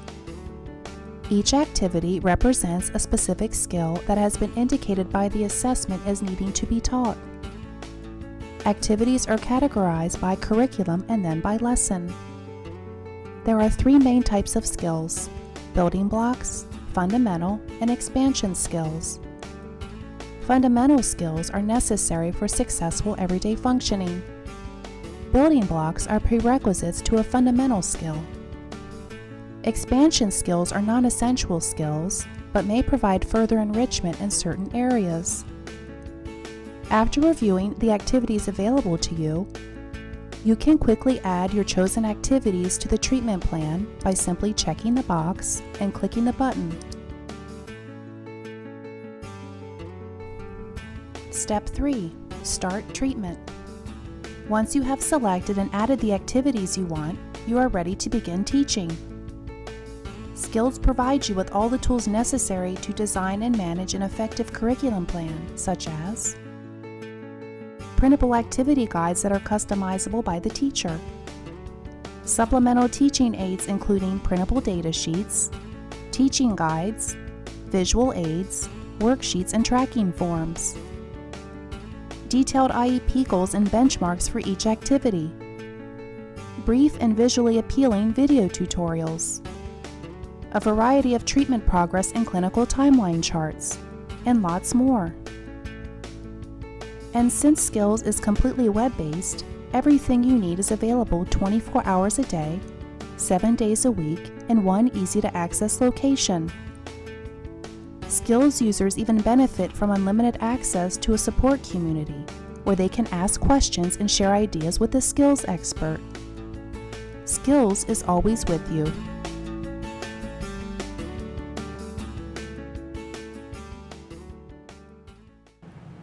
Welcome back to Autism Live. I'm Shannon Penrod, and our special guest today is Evelyn Gould. She's a BCBA. That was our jargon term for today. It stands for Board Certified Behavior Analyst. And we mentioned to you that all BCBAs not equal and even. Not everybody who's a BCBA has experience with autism, but Evelyn does have experience with autism. So when we were saying to you, find that right BCBA, Evelyn's exactly who we're talking about. And you're here with us talking about bullying today, which it's an emotional subject. I think It really is. I think it's one of those things that I certainly was feeling like, well, I'll cross that bridge when I come to it. I feel bad, but I only can deal with what I can deal with, and it, all of a sudden the bridge is here in my face. Yeah. And it's overwhelming. It is. And I think it's really important, though, it feels overwhelming, but it can be dealt with. Yes. So there is hope out there, and it's not an insurmountable problem. You can't do it on your own. I think you need to get help, and whether that's just involving the school and getting the school to work with you and putting in place stuff in the IEP and so on, or working with your behaviour analyst. It's really important that if you do have the luck of having a BCBA working with you and you have a program going on with your child, that if you become aware of a bullying problem, that you talk to them about it, because they can then help put in place specific targets and skills, work on specific skills that will help your child with dealing with bullies or preventing them from becoming bullied. So I think it's really important to share that, because the BCBA won't know about it unless you tell them it's happening. Right. Unless, of course, the BCBA is in contact a lot with the school and is maybe going into school. Right. So definitely share that information. And if you don't know that your child is being bullied, but you're concerned that they might be a target, then again, like talking to your BCBA about it being a priority for you and you're concerned about it, and ensuring that they then will work with you to help make sure that they put in place stuff that will hopefully help your child. Be able to make friends and become less likely to be bullied. Yeah, and important, I think you just hit upon a topic that I want to talk about just briefly, is that, we want to make sure that all the parties involved know what's happening, right? It's not something to be kept, under a bushel. We want to make sure everybody knows what's happening. And there are things that, if it's happening at school, and we've been talking about this morning, a lot of times we assume students, but we're hearing more and more stories of where the bullying is coming from the staff, the teachers, and so on and so forth. A little bit different circumstances there, but the school needs to deal with it. And we talked earlier about what recourse parents and what to say so that schools will deal with it. But we can be dealing with it at home, and should be dealing with it at home as well. Yeah, and just before we talk about dealing with it at home, there's several different websites and things online where they even provide you, like one of the ones I saw yesterday, they have templates for letters and stuff that you can send to your school, and ideas for IEPs and so on, and that all is there for you. There's people putting stuff there for you to help you. Okay, so just Google templates for IEPs, or do you have the particular website? I actually don't have the website written down here, but I can get it for Shannon, and then she can share it with everyone. Fabulous. I think it's the Bullying Project or something like that it's called. Awesome.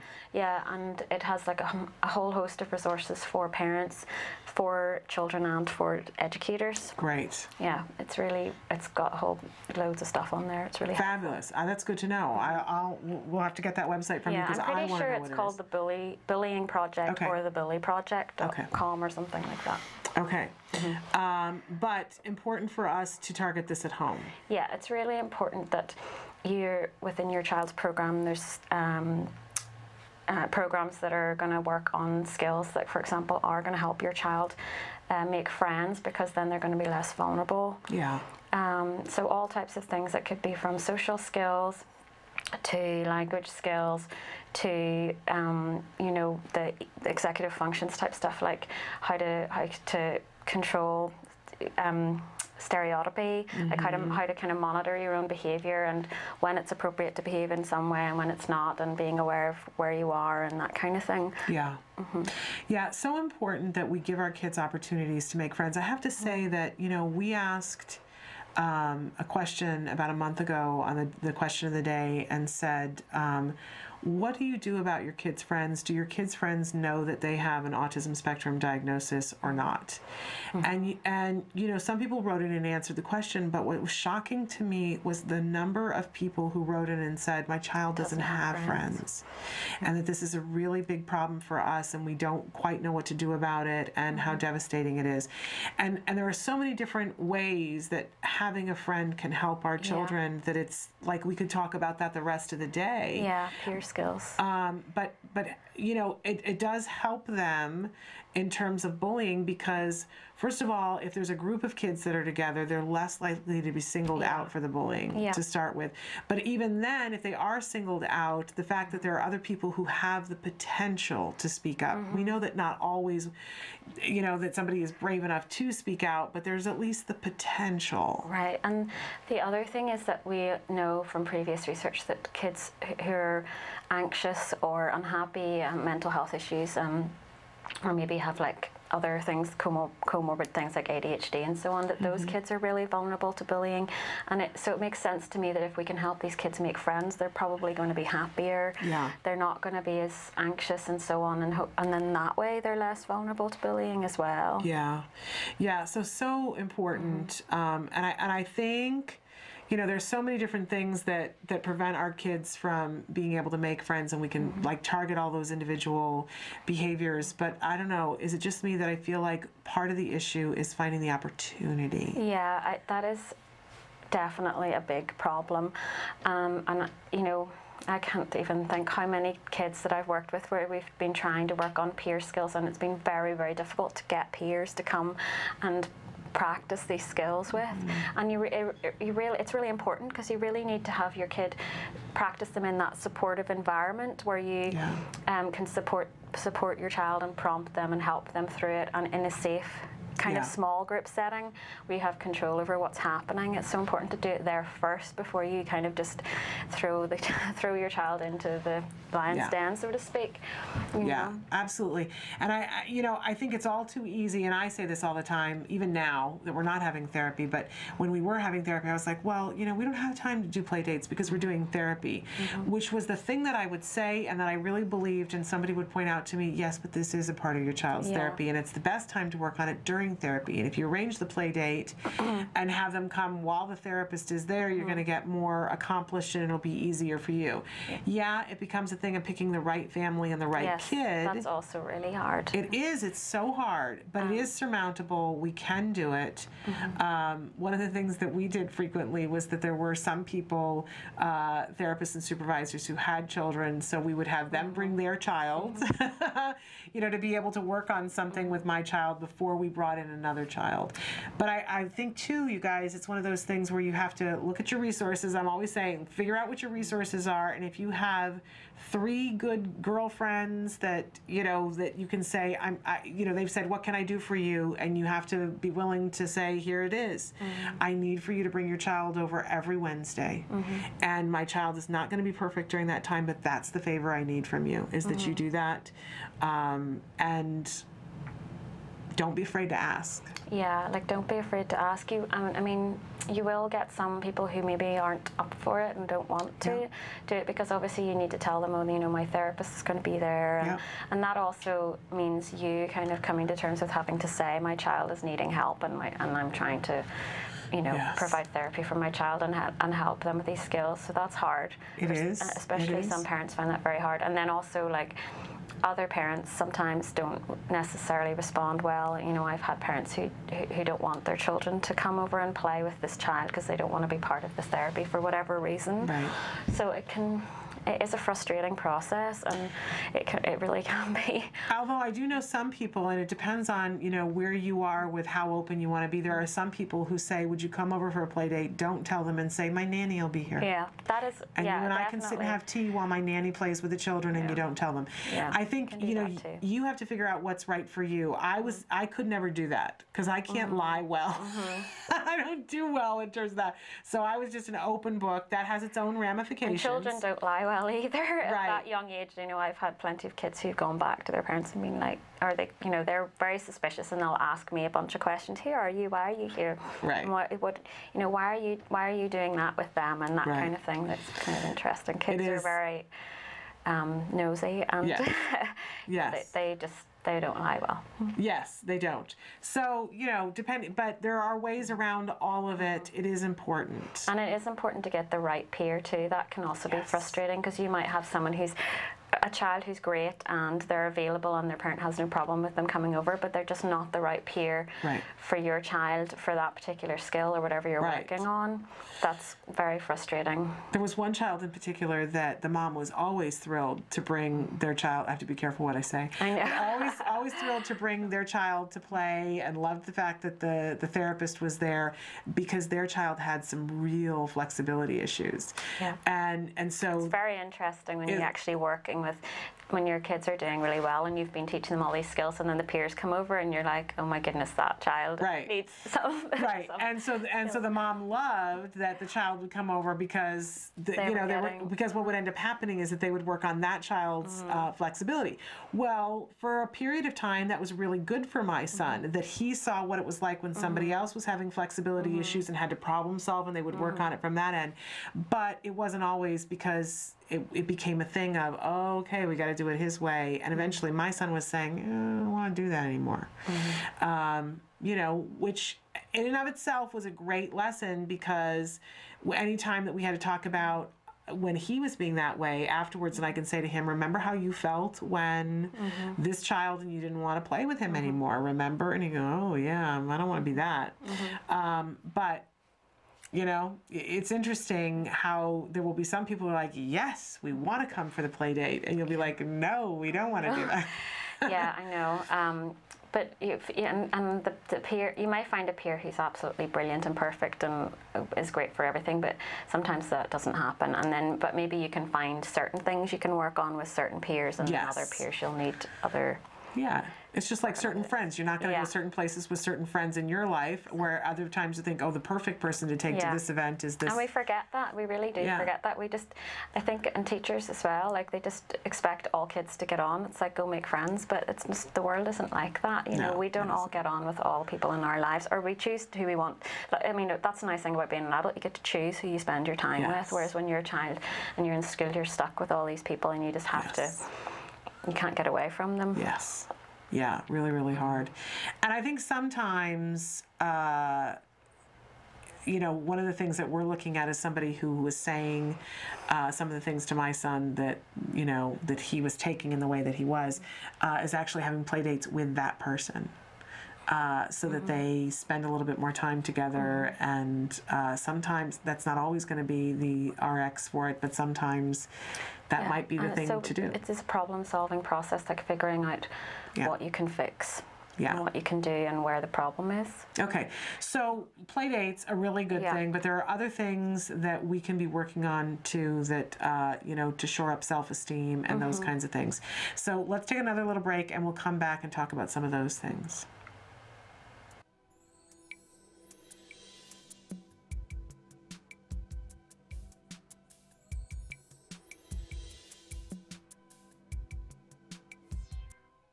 I'm Adele Nadowski, Director and Co-Creator of Skills. CARD eLearning is an online tool that has been developed by the Center for Autism and Related Disorders. CARD eLearning is the training that is delivered to the ABA therapists at CARD to train them on the principles of applied behavior analysis and to equip them with the knowledge they need to essentially deliver the ABA-based techniques during their therapy with the children that they work with. ABA has been proven scientifically to be the most effective intervention for children with autism. At this point, even the Surgeon General has come out with a statement suggesting just that.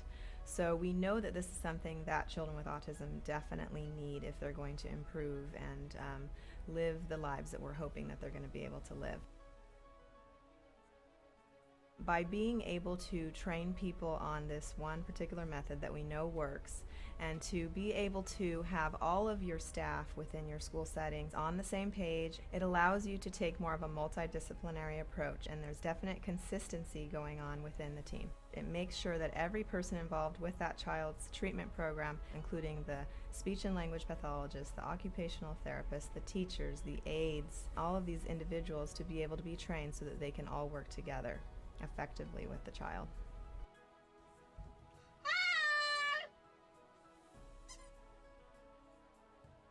Parents that are using CARD e-learning can use it either to train themselves, and then after having done that, they can implement different techniques with their child in order to teach new skills. But oftentimes parents might also be working either with an ABA provider, with a school, or they may have even hired their own therapist to deliver the intervention techniques. So CARD e-learning can be used either to collaborate with your school. It can also be used to train the therapists that are coming to the home of the parents, or it can also be shared with the ABA provider so that that provider can find out about it and perhaps implement it within their organization and train their staff. You can also do reporting for your organization. So you can actually look and find out which teachers are progressing, what their quiz scores are, and actually we can give you reports as well that will help you to compare the different teachers and their performances. CARD e-learning is really, really simple to use. You can log on to this as long as you have a computer, that's all you need, and an internet connection. And you can work on it any time of the day, anywhere that you're at. When you log on, you realize that right away. First of all, on the top of the page, there's a navigational tutorial. It's a how to use this page button. Simply by watching that video, it'll all kind of unfold in front of you, and it becomes extremely self-explanatory.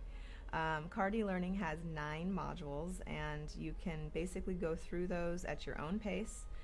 You're going to be watching videos that are kind of like a storyboard with narration, but in addition to that, there's many different video clips of therapists actually implementing the techniques that are being described within the storyboard that you can also watch.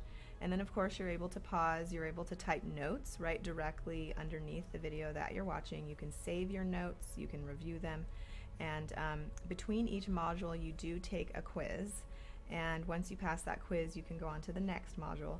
And then after you complete all of them, you have a final exam. And by completing the final exam and passing with a score of 85% or better, you will be given a certificate of completion.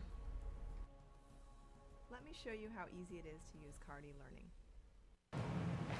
Welcome back to Autism Live. I'm Shannon Penrod. We're webcasting to you live from the Center for Autism and Related Disorders headquarters in Tarzana, California. And our special guest, because it's Wednesday and it's the 10 o'clock hour, is Evelyn Gould. She is a BCBA, a board-certified behavior analyst with extensive experience in autism. And we're thrilled when you're here. I always say that the thing I like about you, I mean, there's so many things I like about you, Evelyn, but the thing that I'm always so excited about to talk to you about is that you always are willing to look at it and say, but the reality is this.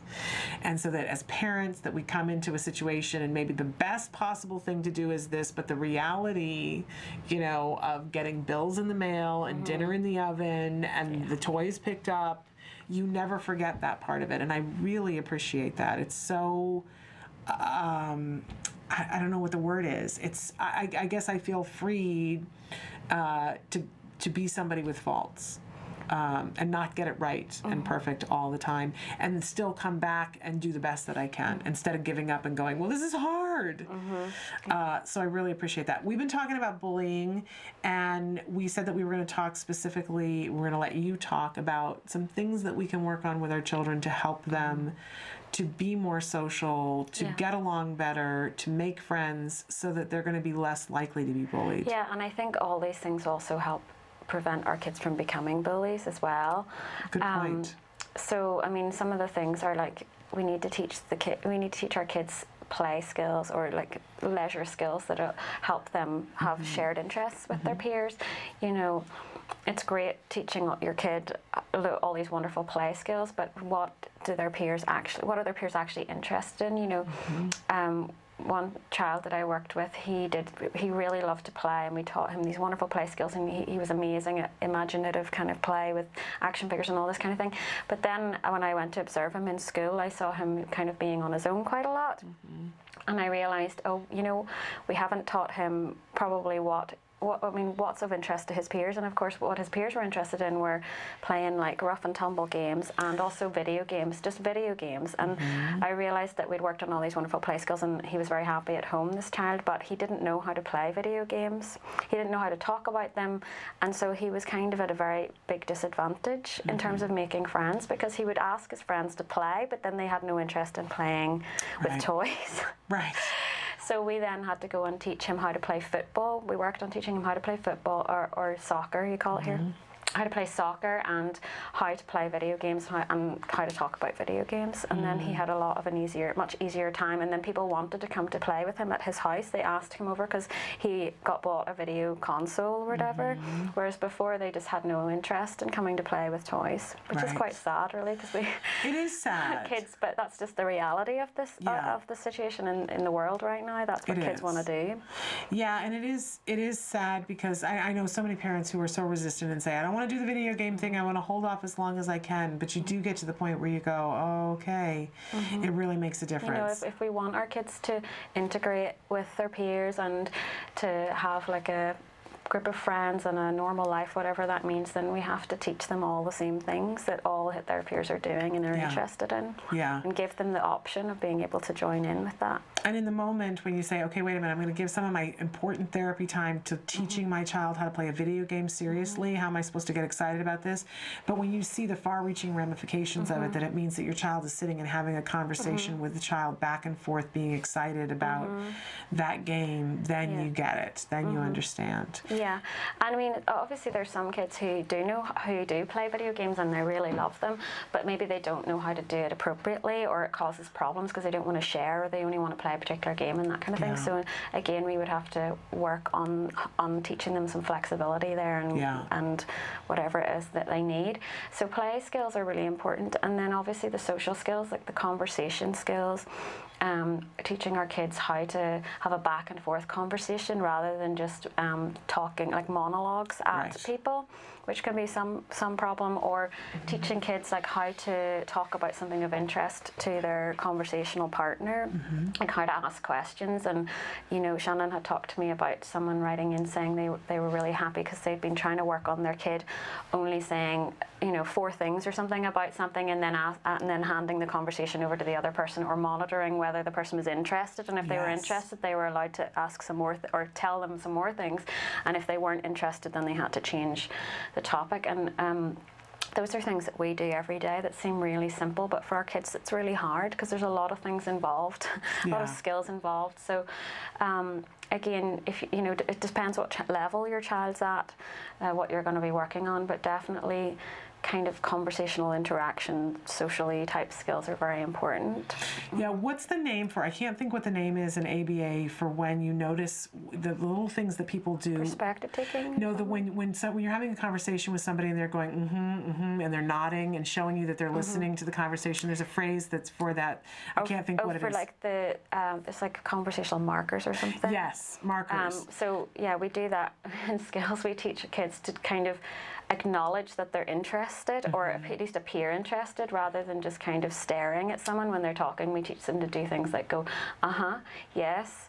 Right, and recognize it when other people are doing it too. And recognize, to see if they're into the conversation. Exactly, recognize when to continue a conversation and when to kind of end a conversation, and then how to kind of mend a conversation when it's broken. So teaching our kids to notice when somebody doesn't have a clue what they're talking about, because that can happen where, you know, we have a child who will just start out of the blue talking about something, and the person who they're talking to is just kind of like looking really confused, like I don't know what you're saying. And so not only teaching our kids to recognize that, but you know, they need to know what to do about it. Yes, how to repair the conversation. How to repair the conversation. So that's definitely something we would work on. And that, you know, sometimes kids can appear as bullies because they don't know, because of these things. Like maybe they don't know how to ask someone to come and play, and maybe they're grabbing a toy off them, or they're grabbing the person, or you know, and it's perceived as bullying when really it's actually the child trying to initiate some interaction. They just don't know how to do it.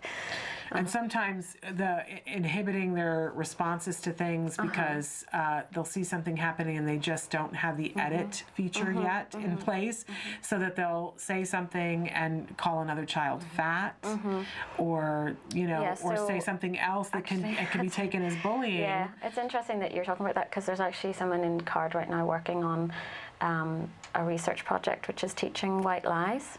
So teaching kids to not say things, you know, so not that are going to upset people. And how to sort of tell white lies, which I think sometimes some people are like, why are you teaching your kids to lie? Actually, that happened at a conference when he was talking about this study, and somebody actually said, well, why are you teaching these kids to lie? And he was saying, and Jonathan was saying, well, it's very important that we teach our kids how to do everything, and that includes like being able to know when it's appropriate to lie, because the reality is we all lie in our lives every day. It's a survival skill. It is, and so we have to teach our kids how to do that, because it's not, you're going to look pretty odd if you go through life and you just blurt the truth all the time. Well, and I think how short-sighted of the person asking the question, because as a mom, I mean, there are people that I want my child to lie to. We teach our children to lie. If somebody comes up and says, you know, come and get in the car with me, my son has been taught to say, you know, my mom's right there, whether I am or not. So it could be a safety issue. It can also be something as simple as like not giving away a surprise, you know, knowing not to give something away. Or if somebody, like a classic one I think of is when my mom used to yell at us because Granny would give us like something ridiculous, like a bar of soap for Christmas, and we'd be like, oh, what a bar of soap, you know. And my mom would be like, you have to, when your Granny gives you something, you have to say, thanks, that's really nice. Even if you don't like it. Exactly. You know? Exactly. So, we need to teach our kids how to do all these things. Absolutely.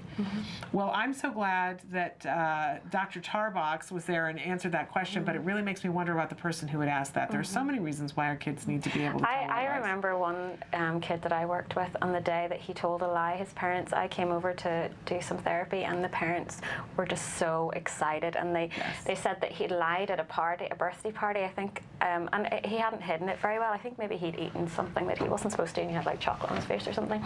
And they asked him about it, and he clearly was like, no, like obviously he had, but they were just absolutely ecstatic, and other people at the party were just like, your kid just lied to you, why are you so happy? But because they didn't understand what a big deal it was, and because there's so much involved in lying, you know, you need to be able to take these perspective-taking skills that are so hard for our kids, so it was a massive milestone for them. And also being able to think of all the things, you know, in terms of cognitive, think of all the things that are going to happen if you tell the truth, and then you decide to tell the lie. The perspective-taking, understanding, him knowing that his parents weren't there, so therefore they didn't see him eat it, so they probably don't know, so I might have a chance of telling. I mean, you know, it's very, very complex skill. It seems like a simple one, but it's actually, there's a huge amount of different cognitive stuff going on there. And the whole decision-making coming behind cause and effect. Well, the first time that I ever saw Jem lie, you know, I'm very opposed to the whole gun thing. In fact, we don't even say gun in our house. For the longest time, we spelled it. And so there were no toy guns, and there, you know, nothing like that. And there's something, I swear, hormonal that happens in kids, and he would do anything to create a gun. He would chew his toast in the shape of a gun and be like, and I would go, where is he getting this from? Where on earth? Because, you know, we weren't watching anything like that on television, and I would be so upset about it. And then, of course, he got into Legos, and he would put together these creations for Legos, and then he, you know, there was one day that he made a rocket, because he's very interested in science and rockets and everything, and I was praising him and saying, I love your rocket, this is fabulous, this is wonderful. And then the next day he created this thing that suspiciously looked like a GUN. And I remember saying to him, is that a is that a gun? And he looked at it and looked at me and went, no, it's a rocket ship. And I was thrilled. I was trying very hard not to laugh and give it that kind of attention, but I was thrilled because he thought it through. He knew my preference. He knew that he'd been praised for that before, thought it through, knew the cause and effect, that if he said it was a gun, I was going to dismantle it. You know, it was really complicated what he did, and I hugged him and said, well, you have fun playing with that rocket ship. You know what I mean? It was great. Now we talk about when and how and who to lie to and not to lie to mom. Yeah, and perspective-taking skills are so important when it comes to this kind of friendship thing and bullying thing, and teaching our kids how to think about what's interesting to other people, or why people are doing what they're doing, and what's going on in their heads, and what they know and what they don't know, and all these types of things. Yeah.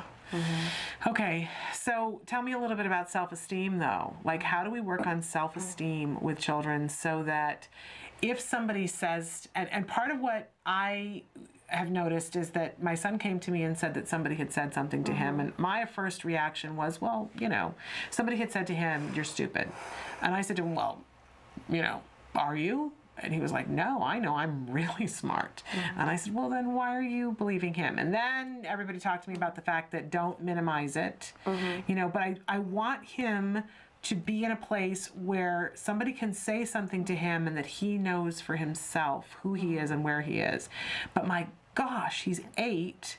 And, you know, I think all of us struggle with those kinds of things, right? I mean, I struggle with that. So why wouldn't, you know, how can I have these expectations for an 8-year-old? But more importantly, what kind of things can I do to shore him up so that he does have that inner knowledge and acceptance? Well, we do all sorts of things. Like, we work on assertiveness skills, for example, like teaching our kids what to do whenever someone, or when to notice when someone is maybe taking advantage of them, or when they need to be able to, so they can stand up for themselves. I'm not talking about retaliating or, you know, hitting out or anything like that, but just simple assertiveness skills. So saying no when they don't want someone to do something, or somebody's trying to take something off them or something like that. Knowing like who to go to when something's happening. That kind of thing, like how to stand up for yourself. Yeah. And reinforcing that when they do it. Showing them, modeling it for them, prompting them to do it, and reinforcing them when they do it. Really important. I mean, it's just a very individual thing, so it's hard to, you know, you have to come at it at a way that's going to work for your child. Like Shannon was just telling me what was working for her son, but that might not work for another child, so you just have to figure out how to get on the child's level, whatever level they're at, and then creating a lot of opportunities for practice, basically. Well, Evelyn, this has been so wonderful, and it's a conversation that I'm sure we're going to continue talking about bullying and how we can help our children. This shocking numbers and shocking stories in the media, and because it's not just children, we're seeing that it's teachers as well, which is really disappointing. But there are things that we can do to help our children, and you're going to get me that website, the bullying. Yes, the Bullying Project website. Okay, so we'll have information about that. Thank you so much for being here. We're going to take a break, and when we come back, I'm going to be joined by Nancy Alspaugh-Jackson, and we're going to show you some wonderful interviews that we did with folks at the Walk Now for Autism. So stick with us. Back in just a few minutes.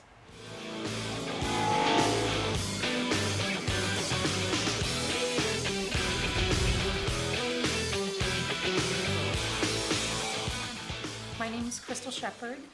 I'm Pete. And our son Logan was diagnosed in February of 2003. Wow, it seems like a long time ago. Yeah. We were fortunate enough to find Card when he was 20 months old.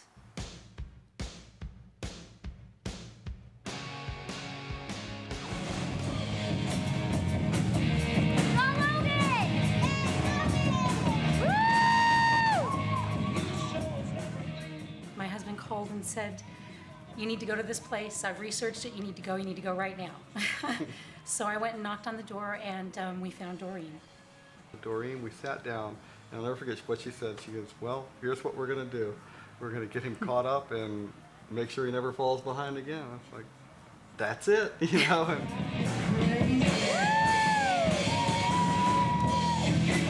He's a very fun, popular kid. Rock star. Rock star. He's a drummer, quite an accomplished drummer. He never stops talking. He's got a funny story and a smile for everybody that he meets. And it's pretty amazing. He's a completely different kid. Recovery is possible if you take the right steps, if you're willing to put in all the hard work. And 7.5 years, yeah, it's a lot of work. It's worth every little bit, and Card's been there with us every step of the way.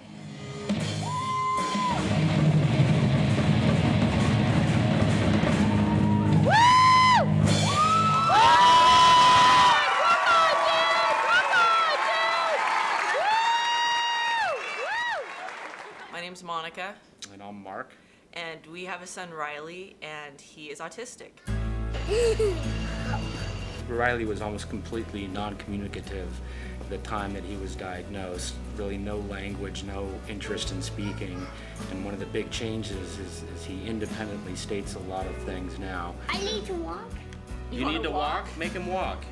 Asks for things that he wants, responds appropriately. Hi, Daddy Dory. Oh, so nice. We've tried other things before ABA, but the most beneficial thing has been ABA services, and I'd be the first person to tell any newly diagnosed family that you have to contact an ABA provider. And if you're lucky enough to have CARD, you're very blessed.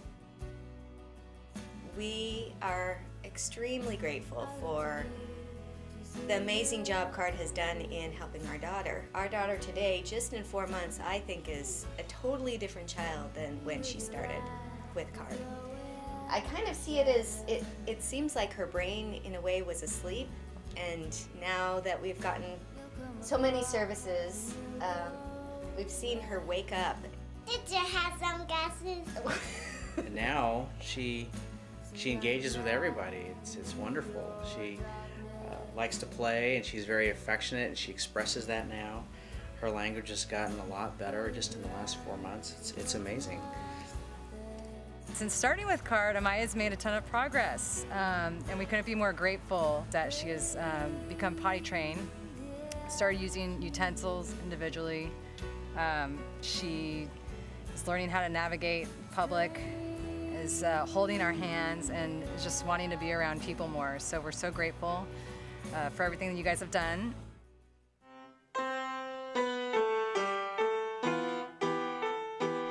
Hi, Dr. Grandpa Shay. Congratulations on your 20-year anniversary of CARD. I love all my CARD teachers. They are the best. And now I'd like to play you a Beatles song. It's called Cross the Universe.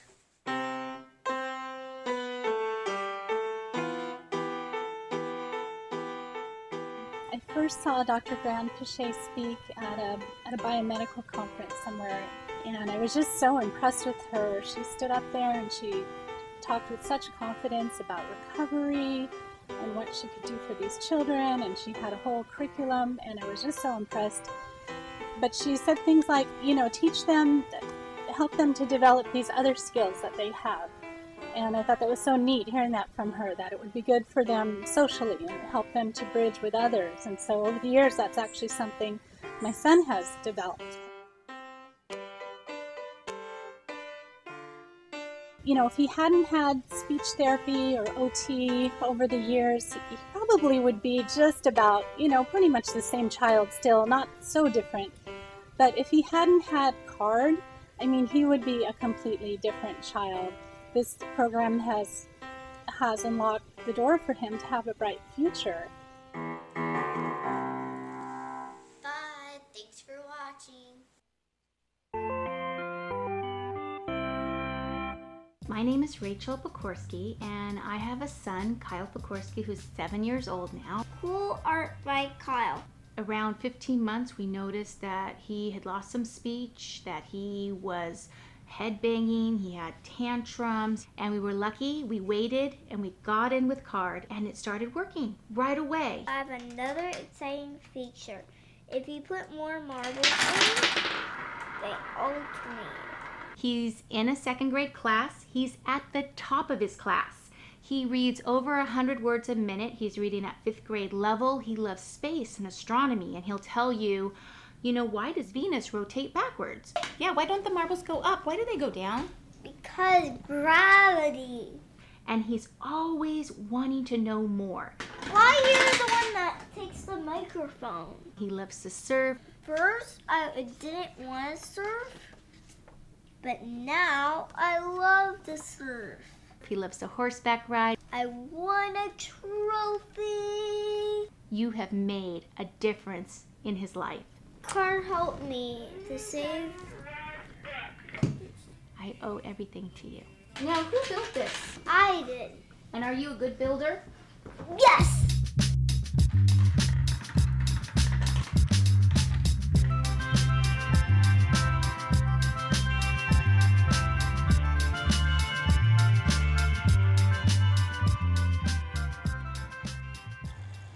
Hi, and welcome to Let's Talk Autism with Shannon and Nancy. I'm Nancy Jackson. And I'm Shannon Penrod. Thank you for being with us. In just a minute, as promised, we are going to be showing you some of the interviews of this lovely event that we were at on Saturday. But before we do that, Nancy, I wanted to take a second. We've been talking all morning about harassment and bullying, in particular this story, the Stuart Chaffetz story, and you haven't had a chance to weigh in, and I wanted to get your thoughts about this devastating tape that the father produced. Well, you and I talked about this yesterday. As soon as it hit the web, we saw it.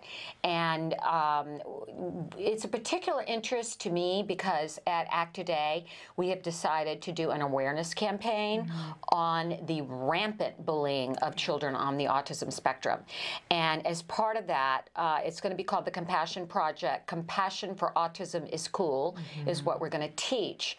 And we're going to have a group of young people, including Jesse Saperstein, who has been on the show, as spokespeople who have been the object of bullying themselves, to talk at schools, to talk at groups around the country, and discuss how important this is to learn about neurotypical, the differences between children on the spectrum and young adults and teens on the spectrum and typical kids, and be aware that just because they're different doesn't mean they're less than.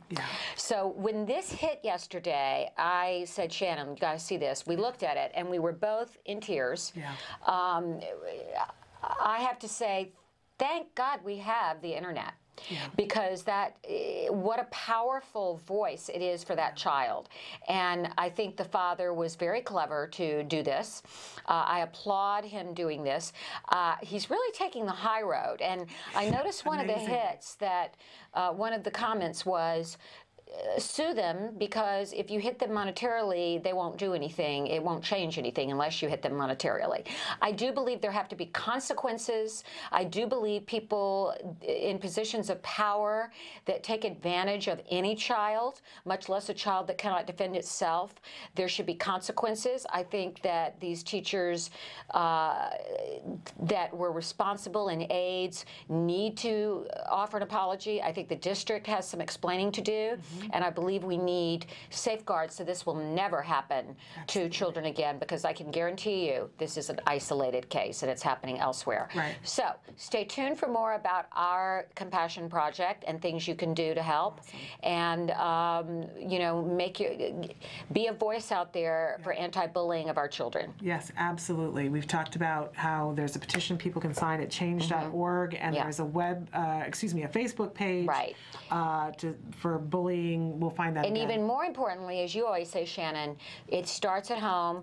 Start with your own child, making sure that they're not the object of bullying. Safeguard your child. Do everything you can to know what's going on in the classroom, to know what's going on when your child is not at home, and to make sure your own child is not bullying. It starts with us. Yep, absolutely.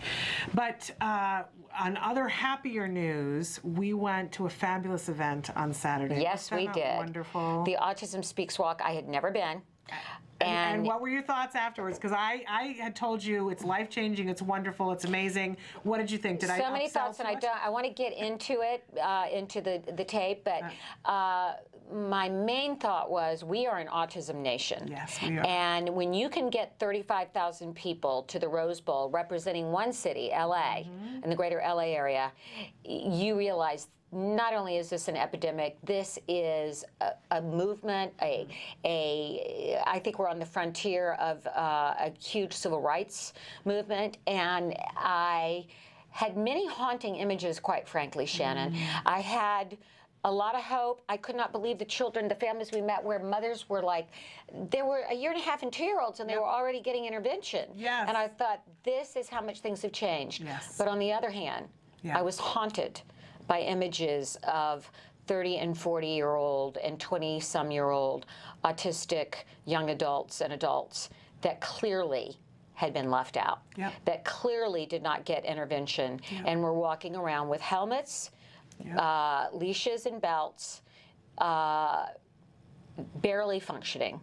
And I thought, this is why we fight. We fight for them. We fight for their mothers, their fathers, and for them, because they cannot fight for themselves. And it's a tragedy what has happened to so many of our kids.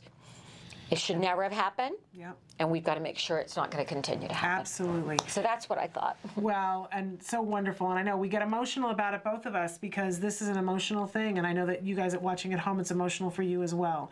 But the upside, you know, on the positive end of things, we met some amazing people. And we are not alone. No, we are not alone. So we want to start to show you some tape. So take a look at a couple of the interviews that we did, and then we'll talk to you in just a minute.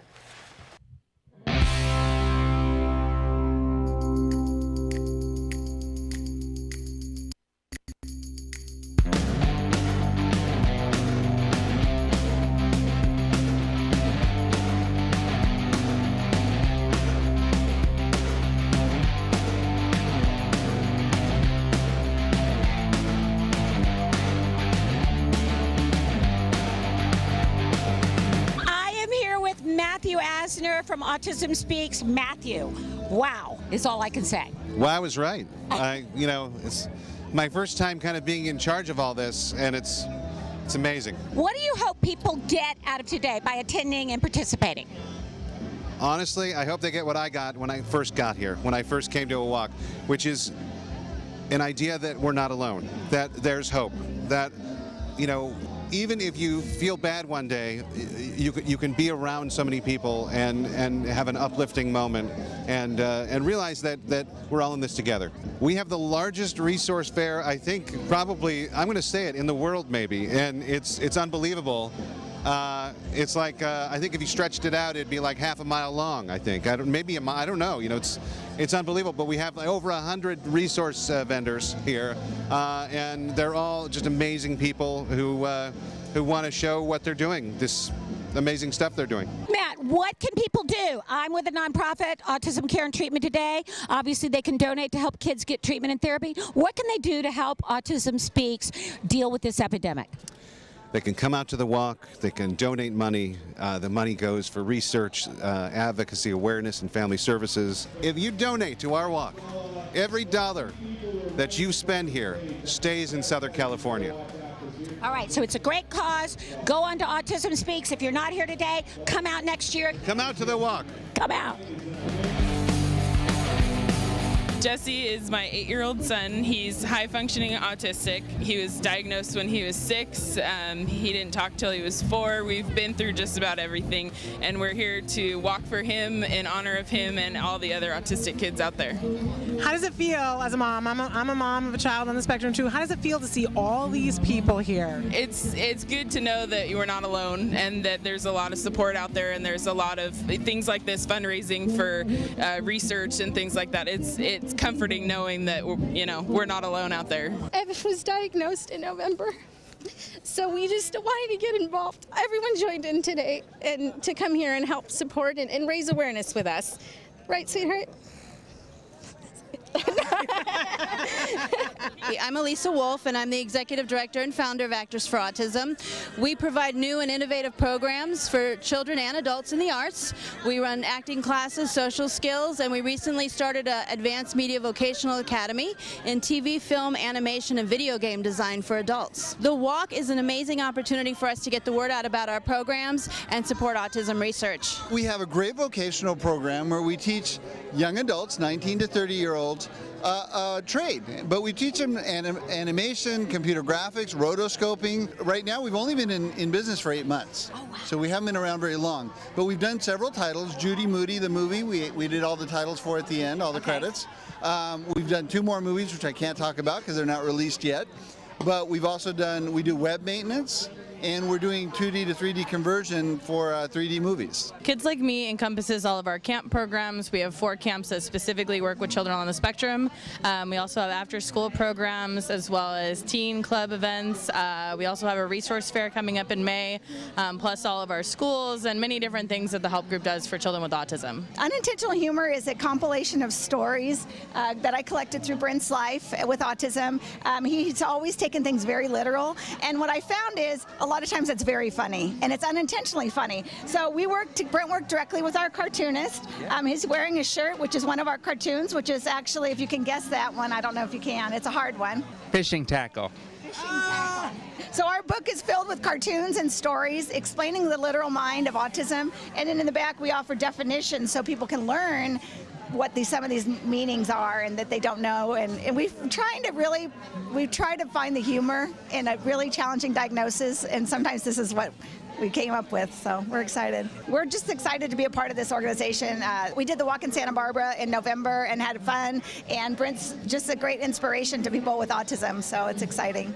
The books I illustrated, well, Danny and Goliath and Richie and Goliath are about, it's a stories between the friendship and against bullying. You can go to Inclusion Films on the website and you can check out Danny's books. You can buy them, and we want to have you in the studio on the show. Danny and Goliath is the first one, Richie and Goliath, and I can tell you, your kids will love these books. My little boy wants to read them almost every night. It's amazing. He's kind of obsessed with them. He's going to be so excited that I met you, Danny. Give me a hug.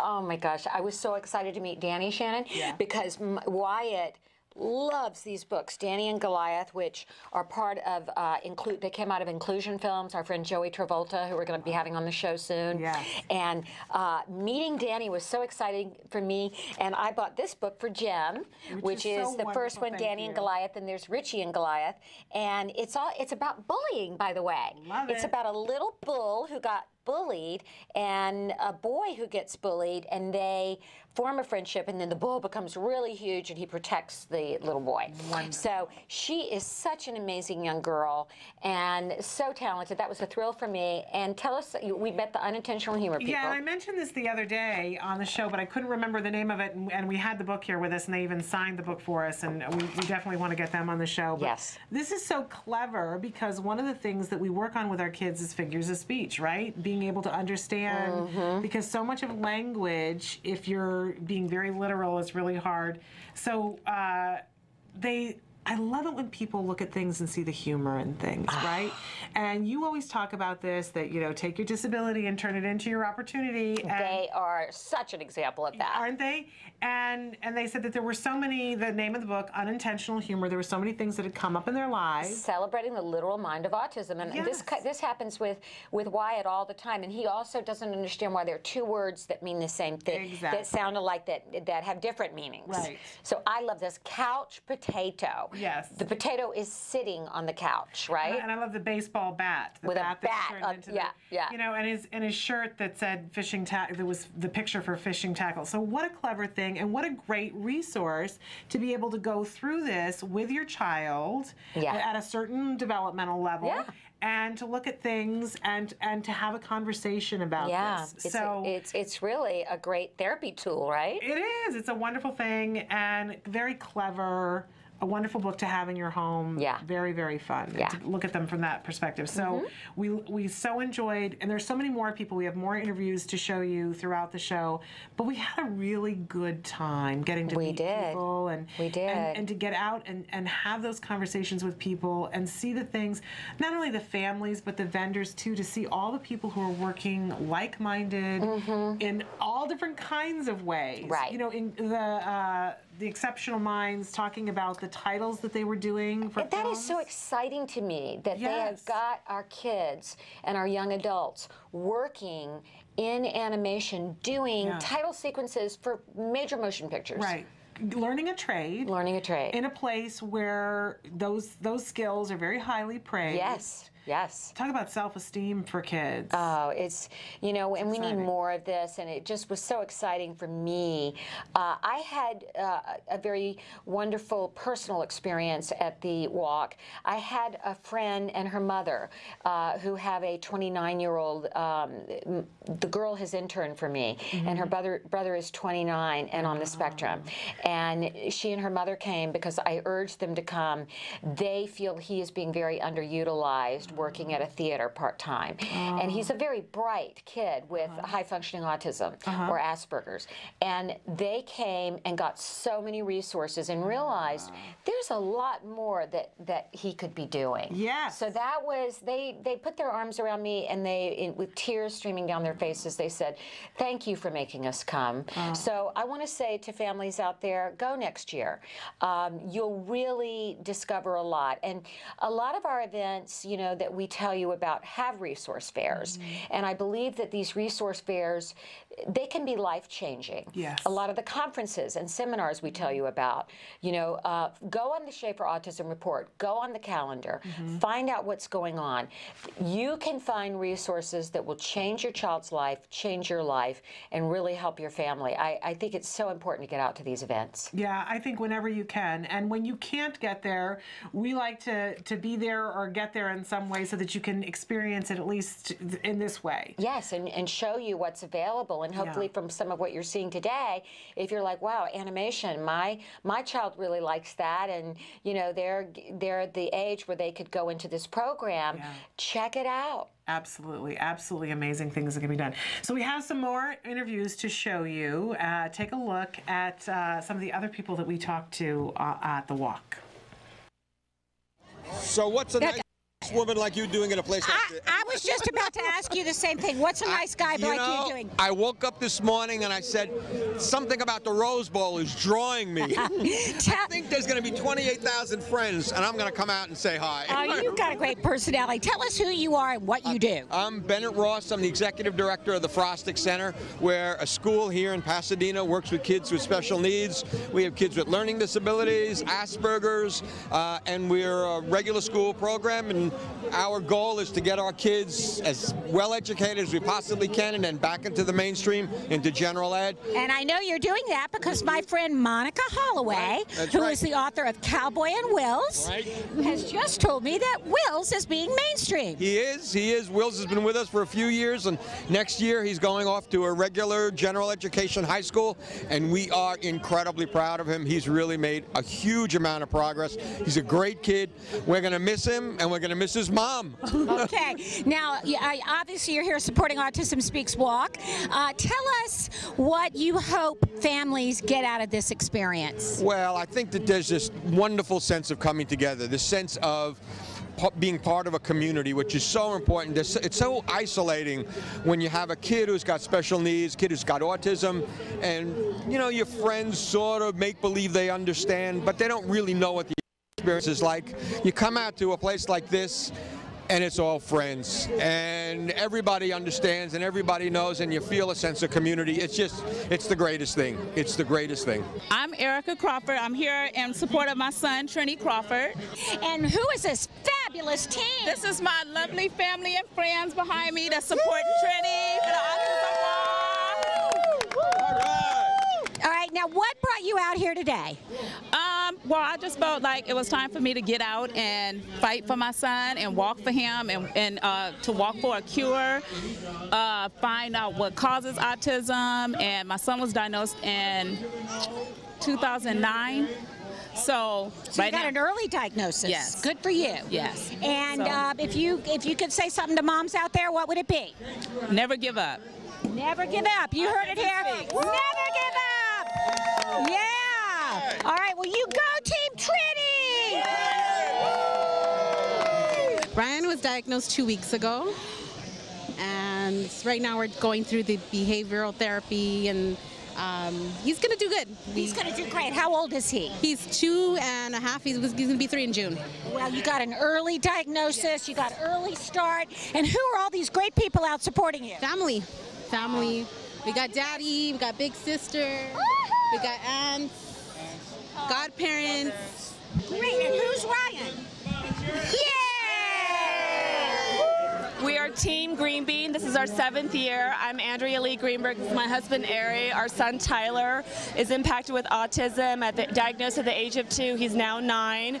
And we got involved passionately with Autism Speaks and formerly Cure Autism Now to raise awareness for autism for the thousands and thousands of kids, adults, and teenagers impacted with this disorder. It's the fastest growing disorder in the country, and the millions of families that are impacted and affected. And we want to just not only create awareness, but to let people know that there's a community in your city, in your state, in the country, and also to celebrate these amazing, amazing babies, kids, and adults who are impacted, who deserve to have a place in our community and a voice and the right to be within our community and to be loved and learn from us. And we learn so much from them. Wow, Ari, did you teach her to do all that? That's the most amazing soundbite I've ever heard. She used all my lines. And we do this for the love of our son, Tyler, and everybody here either knows him or has someone who in their family. It's not a family epidemic, it's a national epidemic, because everybody here has a friend, a neighbor, a co-worker, a family member, a loved one who's impacted, and therefore this is why we have Team Green Bean, and this is why we raise so much money every year for them. How big is Team Green Bean? I mean, my gosh. Eric can talk the numbers. I think we have about 1,500 people who've donated and about 200 people who show up here every year. Now, Ari, you are in the entertainment industry. Tell us about what you do. I sell TV shows, so And very effectively. It's the same as this. It's trying to get a lot of people to sit around and watch the same thing at once. And in this case, it's trying to get a lot of people to sit around and think about the same cause. Wonderful, wonderful group of people. So many people. You know, watching it again, I just feel like I'm there again, and I feel like we were so blessed to meet these people, the families that. You know, in my job at Act Today, I oftentimes will tell Amy, who processes all our grants and deals with the families. Sometimes when I really want to get in touch with the families, I'll say, Amy, let me talk to them, because I'll hear her talking to a mom or a dad. And I'll get on the phone and I'll say, you know, tell me about your child. And when you connect with these parents who are doing everything in their power to help their children. They're doing everything in their power to give their child the best. And not only that, go out there and raise money for other kids and for research. And it's so inspiring. Yeah, it really is. It's amazing, too. And you know, what was funny is that we'll walk up to people. There would be a group of people together in like T-shirts, and we walk up and say, "Hey, you know, what are you guys doing?" And we had the microphone, and we had the camera, and people would go, "Oh, you want to interview?" And I think they thought we were just some other news outlet, you know. And sometimes we would interview them and we would talk to them, and then when we were done, we would say, you know, well, we're autism moms too. And it was so interesting with the reaction then that people go, "Oh."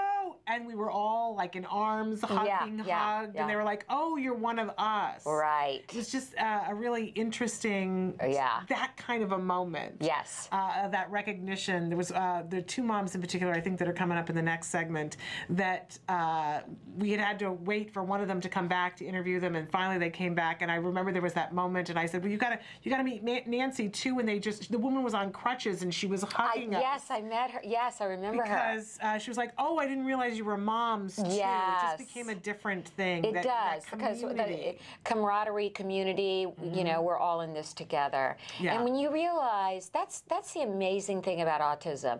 And at the walk, you know, you see every color person, every color, every nationality, every socioeconomic level.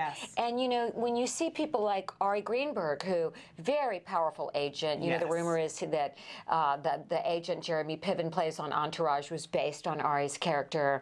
And this is a man who, you know, deals with millions of dollars every day, major celebrities. But what's the most important thing he's doing? Getting out there and raising money for autism research and awareness, and in honor of his child. And he will tell you that's the most important thing in his life. Absolutely amazing. He and his wife. They're both great. She, what a wonderful speaker. We have to get her in on the show, because she has a really wonderful voice that speaks for all of us. But wonderful to talk to all the different families. It's amazing how when you ask somebody, so what's your story? Because we all have an autism story. We all do. And I don't think any of us ever get tired of sharing the story, because it's sort of like that car accident that happened that you have to go back over and over and over again. It's that pivotal moment in your life that your life is never the same after your child is diagnosed. You will never be the same. And of all the things, I have to say, you know, my husband has battled cancer for some time and is right now. And we always tell people that autism has been the greatest challenge of anything. And that's not to minimize anything else. Really not to minimize anything else. But of all the struggles I've gone through in my life with, you know, failed adoptions and infertility issues, and then finally adopting a child, and my husband's battle with cancer and all of that, the thing that really defines us more than anything is being parents of a child with autism. Absolutely. Because it has changed our life so profoundly. Absolutely. And changed the path of my life and yours. Absolutely. And I know you feel this way. Absolutely. You know, it's funny because one of the people who was there that we didn't have an opportunity to interview was Bradley Whitford, was also there, one of the many stars. And we're going to show interviews with the stars that we were able to talk to. I'm so excited about that. Yeah, and speaking of that, Gary Cole is going to be on. We're going to be talking to Gary Cole, the great actor who's on The Good Wife right now and was on West Wing and had many of his own series before that. And I said to Gary, because he and his wife Teddy have been amazing advocates. They have a daughter who's 19, Mary, no, 18 or 17 or 18, going off to college, by the way. Wonderful. So we talked about that. And I said to Gary, of all the great work you've done, because he's such a prolific actor, I said, I think that you being a pioneer, you and Teddy being pioneers in the field, and coming public about this is perhaps, for me at least, it's the greatest thing you've ever done. And he said, I have no doubt, Nancy, that when it's all said and done, my work with autism and being the proud parent of Barry and being an advocate is probably the most important thing and what I will remember when it's all said and done. Not the Emmy Awards, not the shows, not the ratings, not the roles. Right.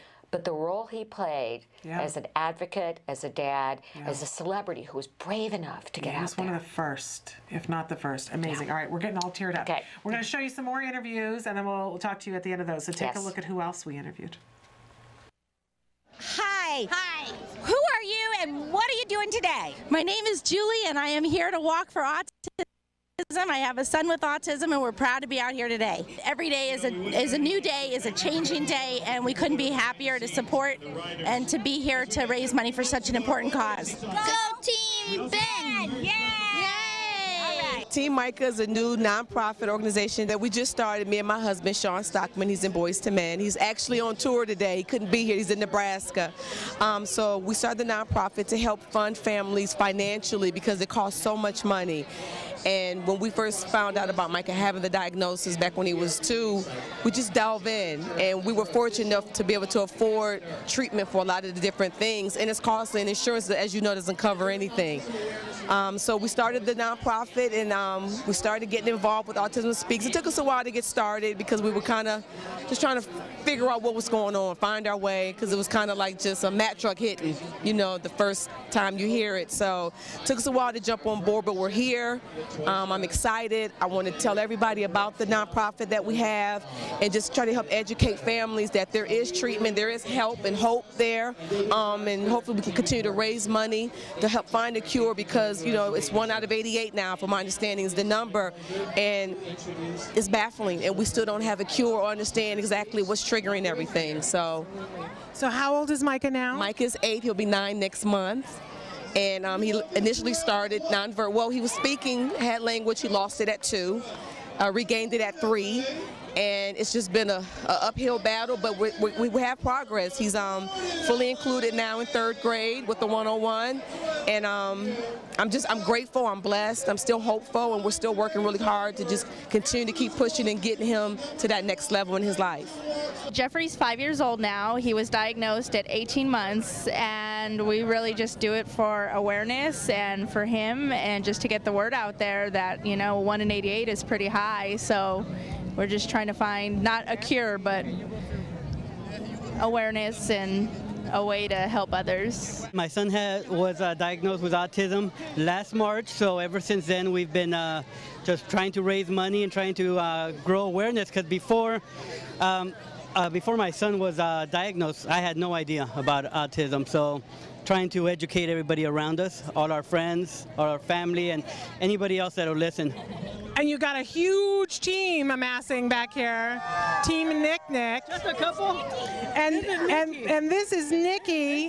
Hello. Hi, Nick. Yeah, Nikki. Hi. And how old is Nick? Nick is 5. He'll be 6 in a month and a half. Wonderful. Well, you guys have a great team here. We want to do a big Nick cheer. Ready? 1, 2, 3. One more time.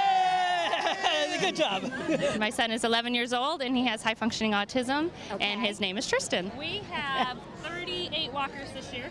38! High five, girl. Love the blue. Check out, does everybody see the blue hair here? Okay.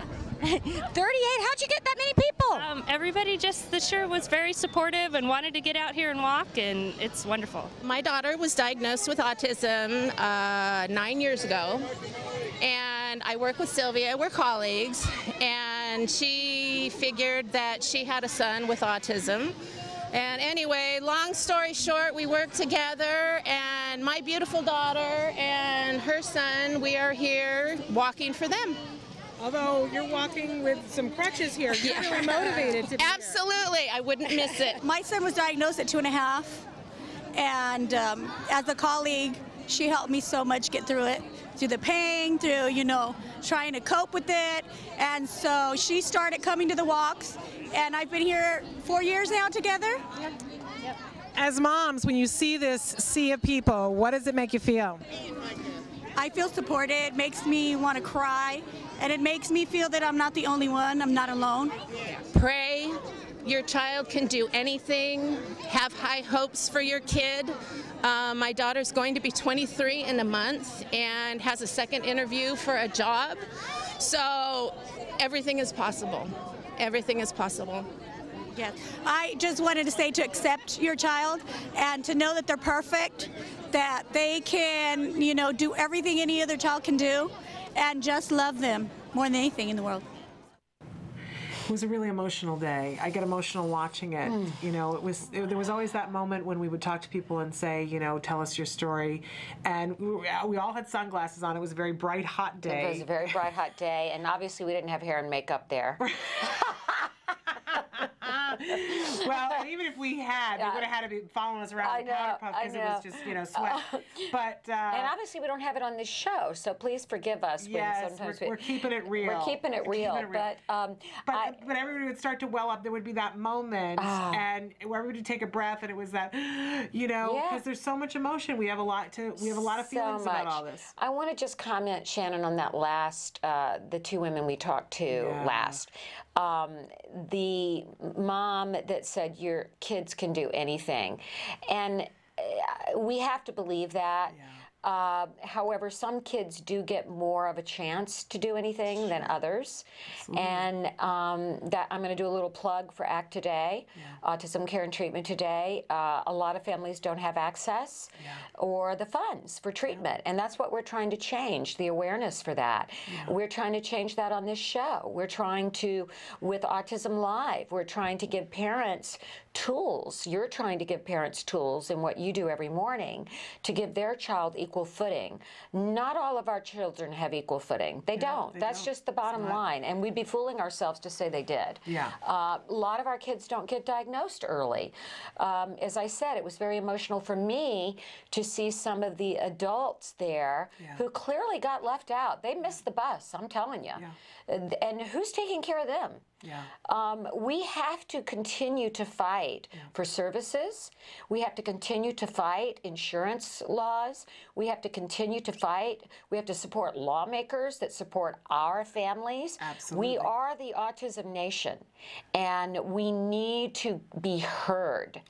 And we need to fight for our own child first and foremost, or children, for those of you that have multiple children. And then once we're empowered by helping them, help others. Absolutely. And band together. I'll tell you what was interesting to me this time at the walk, because I've gone every year since my son was diagnosed, and as we were walking around and talking to people about where they were and what they were doing, it was very interesting to me that all the parents that have kind of made the shift, they're still working with their child, but they've made the shift into advocacy. Yes. That there was a running theme, and that it was the child was 8 and above. Yes. You know, I really noticed that because my child is 8.5, and your child is Wyatt 10 now. Wyatt's 10 now. And Matt Asner's son is 9. Yes. And, you know, so many of the other parents who are, you know, the Greenbergs, that they were saying that their child.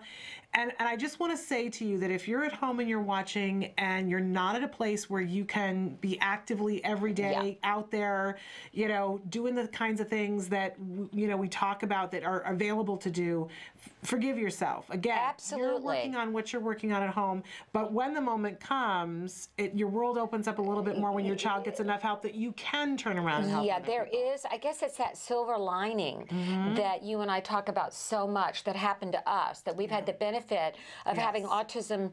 Of course, was the initial shock of it was devastating. There's a lot of sorrow with that, but once you get empowered, once you see your child getting better, and then you realize that there's so many other families that need help, and it really has changed our lives for the better. And a lot of what we heard on Saturday was certainly that autism is not a curse, it's a blessing, because it changes us as human beings for the better.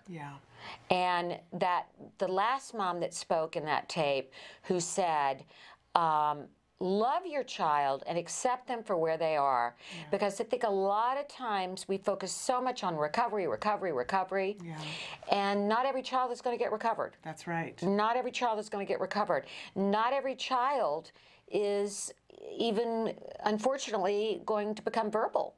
Right, but I do like to mention, though, that everybody can make progress. And everybody can make progress. That's our message. Verbal, we can get to functional We can get to functional, and we can get to contributing and fitting in. And there are so many resources. So, but forgive yourself every step of the way. If you're sitting there listening and maybe watching some of these parents, and I know, you know, I've confessed many times, and I talk about it quite often, that sometimes I get very down when I hear about recovered kids.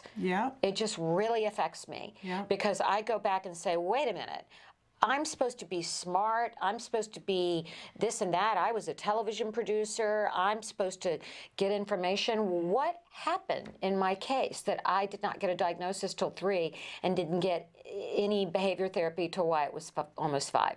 What happened? And I beat myself up. And then I have to remind myself, we each have a path, we each have a purpose. And the purpose of all that was to make me realize that if it could happen to me, it's happening on a far greater level to families with less resources. And it made me change my life to become an advocate for other families. So, and I am blessed for what my son has received, because he has received more than the average child. I know that, I'm aware of that. So every step of the way, wherever you're out at, moms and dads that are listening, give yourself a break. You're where it's hard to accept, you're where you need to be. Even if you're at the point where your child was just diagnosed and you're heartbroken, you're where you need to be.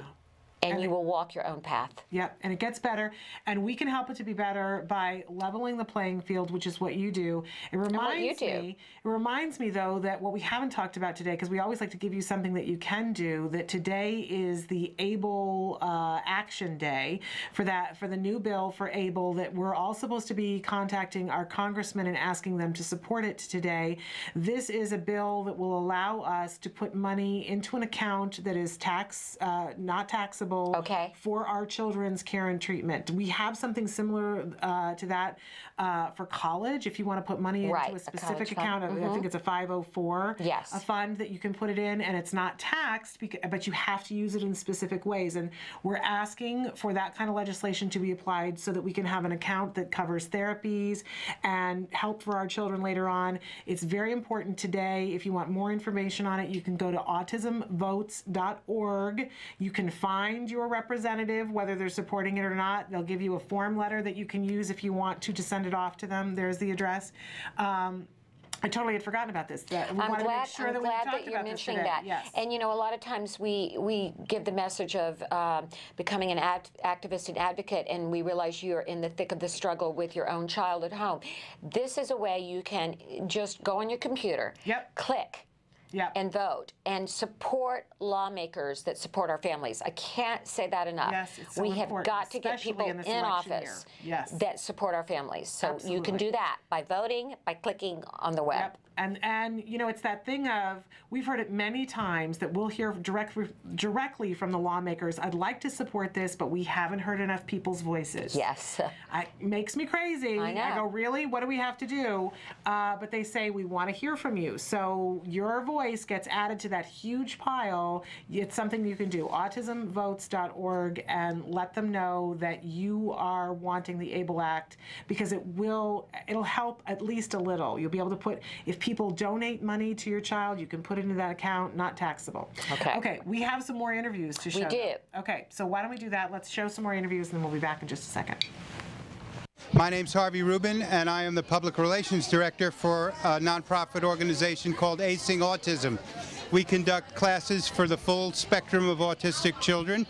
We teach here mostly in Los Angeles, at UCLA, at Woodland Hills, the Help Group in Sherman Oaks, and in Culver City at the Vista Del Mar School. We have kids from 4 years old to 20 years old, and it's a wonderful experience for them. They get to play tennis and socialize and do things that autistic kids don't ordinarily get a chance to do. We've had kids who were afraid to use their hands to do anything, 4- and 5-year-old children, and their parents have told me that once they started hitting with a tennis racket, it opened up their whole tactile world and changed their lives because they weren't afraid to touch things anymore.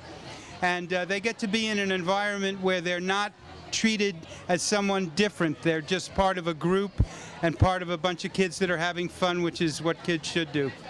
My college roommate right here, his cousin was diagnosed with autism, so we launched an autism online community for parents who have kids with autism, and it's just to connect parents all over the world. And I hear it's doing just that, and that it's amazing. So. We have nearly 30,000 users in our database, and we keep on getting, new people are signing up every day, so it's definitely helping around the globe. You're talking to parents out there listening today, what you encourage them to share on the site? Basically anything they want, from, kids who graduate from high school and you feel like you have no resources. Believe me, there are some resources, to parents who just got the diagnosis and don't really know where to go or who to talk to. These are all people that have been in a similar boat with you, or are dealing with the same things that you're dealing with. So definitely don't be shy, just log in. It's free. Most importantly, it's free, and you can input your zip code and get resources, from after school programs to summer camps, local therapists, whatever you want. Tell me about this really fun activity here today. Well, these are some little F-16 mini jets. They're painted at the same scheme as the Air Force Thunderbirds, but we take these jets to 13 organizations with children with disabilities and illnesses. We bring them also here to the children with autism for the LA County chapter, and we take them down over to the Anaheim Stadium for the Orange County chapter of children with autism. All right, we're here with Valerie Banneman, who's one of the top special needs attorneys in the Los Angeles area. Valerie, what brings you out here today? I've been coming to this, I think, since the first one, because it's an important resource for families. It's important to come out and support it, and it's an important way to let people know there are lawyers out there who are providing representation for people. It's very important. And Valerie, tell us the services you provide for families. We are a law firm. We've been doing this since 1981, essentially. We represent families against school districts when their children have problems with school district matters. We represent families with regional centers. We do conservatorships. We do some special needs planning.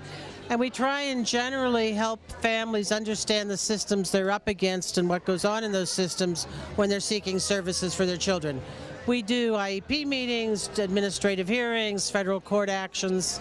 We've done some class actions against some school districts in the past.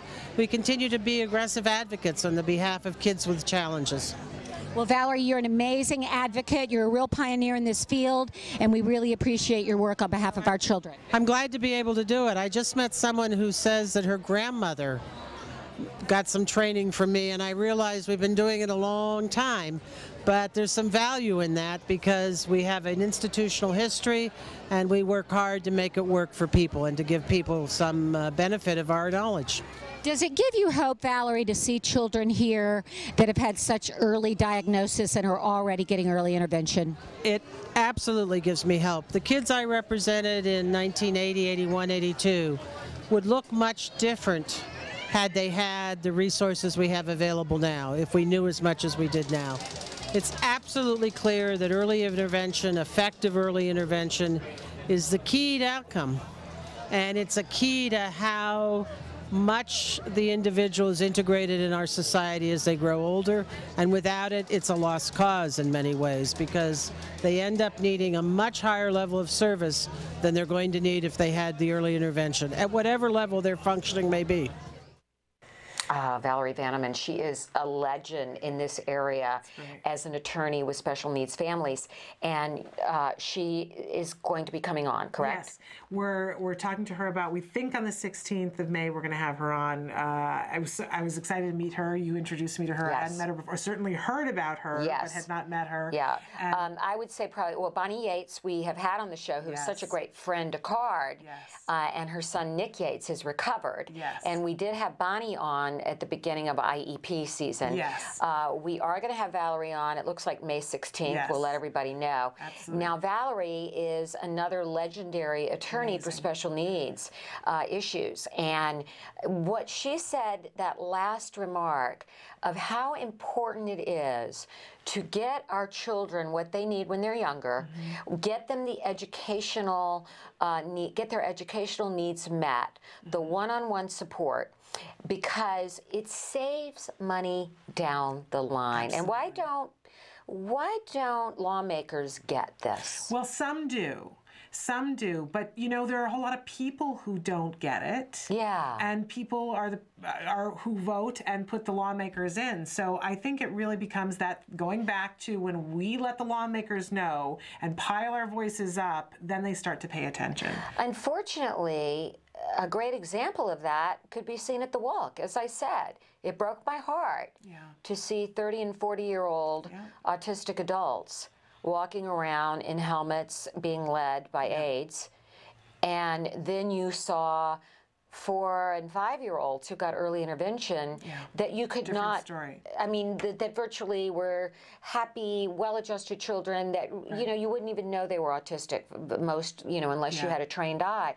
So it was such a clear demonstration of what is out there, and how if you missed the boat on getting intervention and getting services, you missed a chance at a productive life. Yeah, and when we consider the numbers and how the numbers have skyrocketed in the last decade, especially, and so you think about the percentage of kids that were there that had been diagnosed 20, 30 years ago, there were very few people at the walk.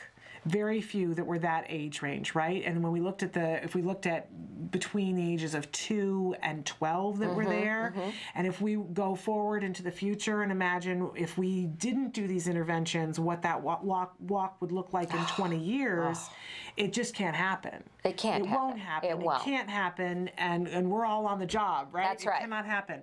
But it's scary to think about. Scary to think about. I've told the story before about not knowing whether we were making the right choice, and a year into therapy, being able to see my child walking towards me with a child who did not have the benefit of what my child had had in that year, and they had been in the same program the year before. And my prayer was always, I would say to my husband, I want to be able to look into a crystal ball and see, you know, that we're doing the right thing. And a year later, these two children, my child and this other child walking towards me, Oh my gosh, that's an image that I will never lose in my head, because to see the difference and to know that we were doing the right thing and feel so bad for that child and for that child's parent that they weren't having access to what we had access to. It's what gets me in here every morning. We need to level the playing field, and we need for more people to have information. Yeah, because well-intentional people who don't get the diagnosis and don't know what ABA can do for their children, I know. they're not going to fight for it if they don't know. We need to get the word out. Well, you know, we hear so much about every child in America deserving an education, every child in America deserving clothing and food and just the basic rights. Every autistic child, or every child with autism, deserves to have the best treatment and care. Yeah. And the best education available to them. Yeah. No matter where they are on the spectrum, no matter how much money their parents make, no matter the color of their skin. That's right. And we need to make sure that every child in America with autism gets the proper treatment and care. And you hear the stories time and time again of the kids that miss the boat, of the kids that don't have access. You see it, and it's really makes me angry. But then I get over the anger and I get into action. Well, that's what we talked about yesterday, that I can't be in grief for very long. I don't do well with grief. I get angry, and then when I get angry, I start moving. Right. Which, you know, I don't like being angry, but if I have to, if that's what gets me moving, then I'll get fatutzed, as we say in my house. I get fatutzed about it, and then we're going to take some action. So I like to say, get angry with me. Yeah. So I'll get angry together and tell our lawmakers and fight for. It's interesting that you brought up our children deserve it. They deserve what's best for them. They do. But to start with, we're going to fight for what's appropriate, because that's what they tell us we can fight for in IEPs. Appropriate. For free, appropriate public education. We're fighting for what's appropriate. And by the way, ABA is appropriate because it's effective. Okay. Why don't we ask our viewers right now, Shannon, since we're going to be having Valerie Vanneman on, if you could contact us, email us, write us on Facebook, you know, just all the various social media we have. Can you connect with us and get us your questions in advance for Valerie? Yes. Because great idea. we're going to have her on, and we want that to be almost like a little town hall where you can get your questions to her, because this is what we're trying to do.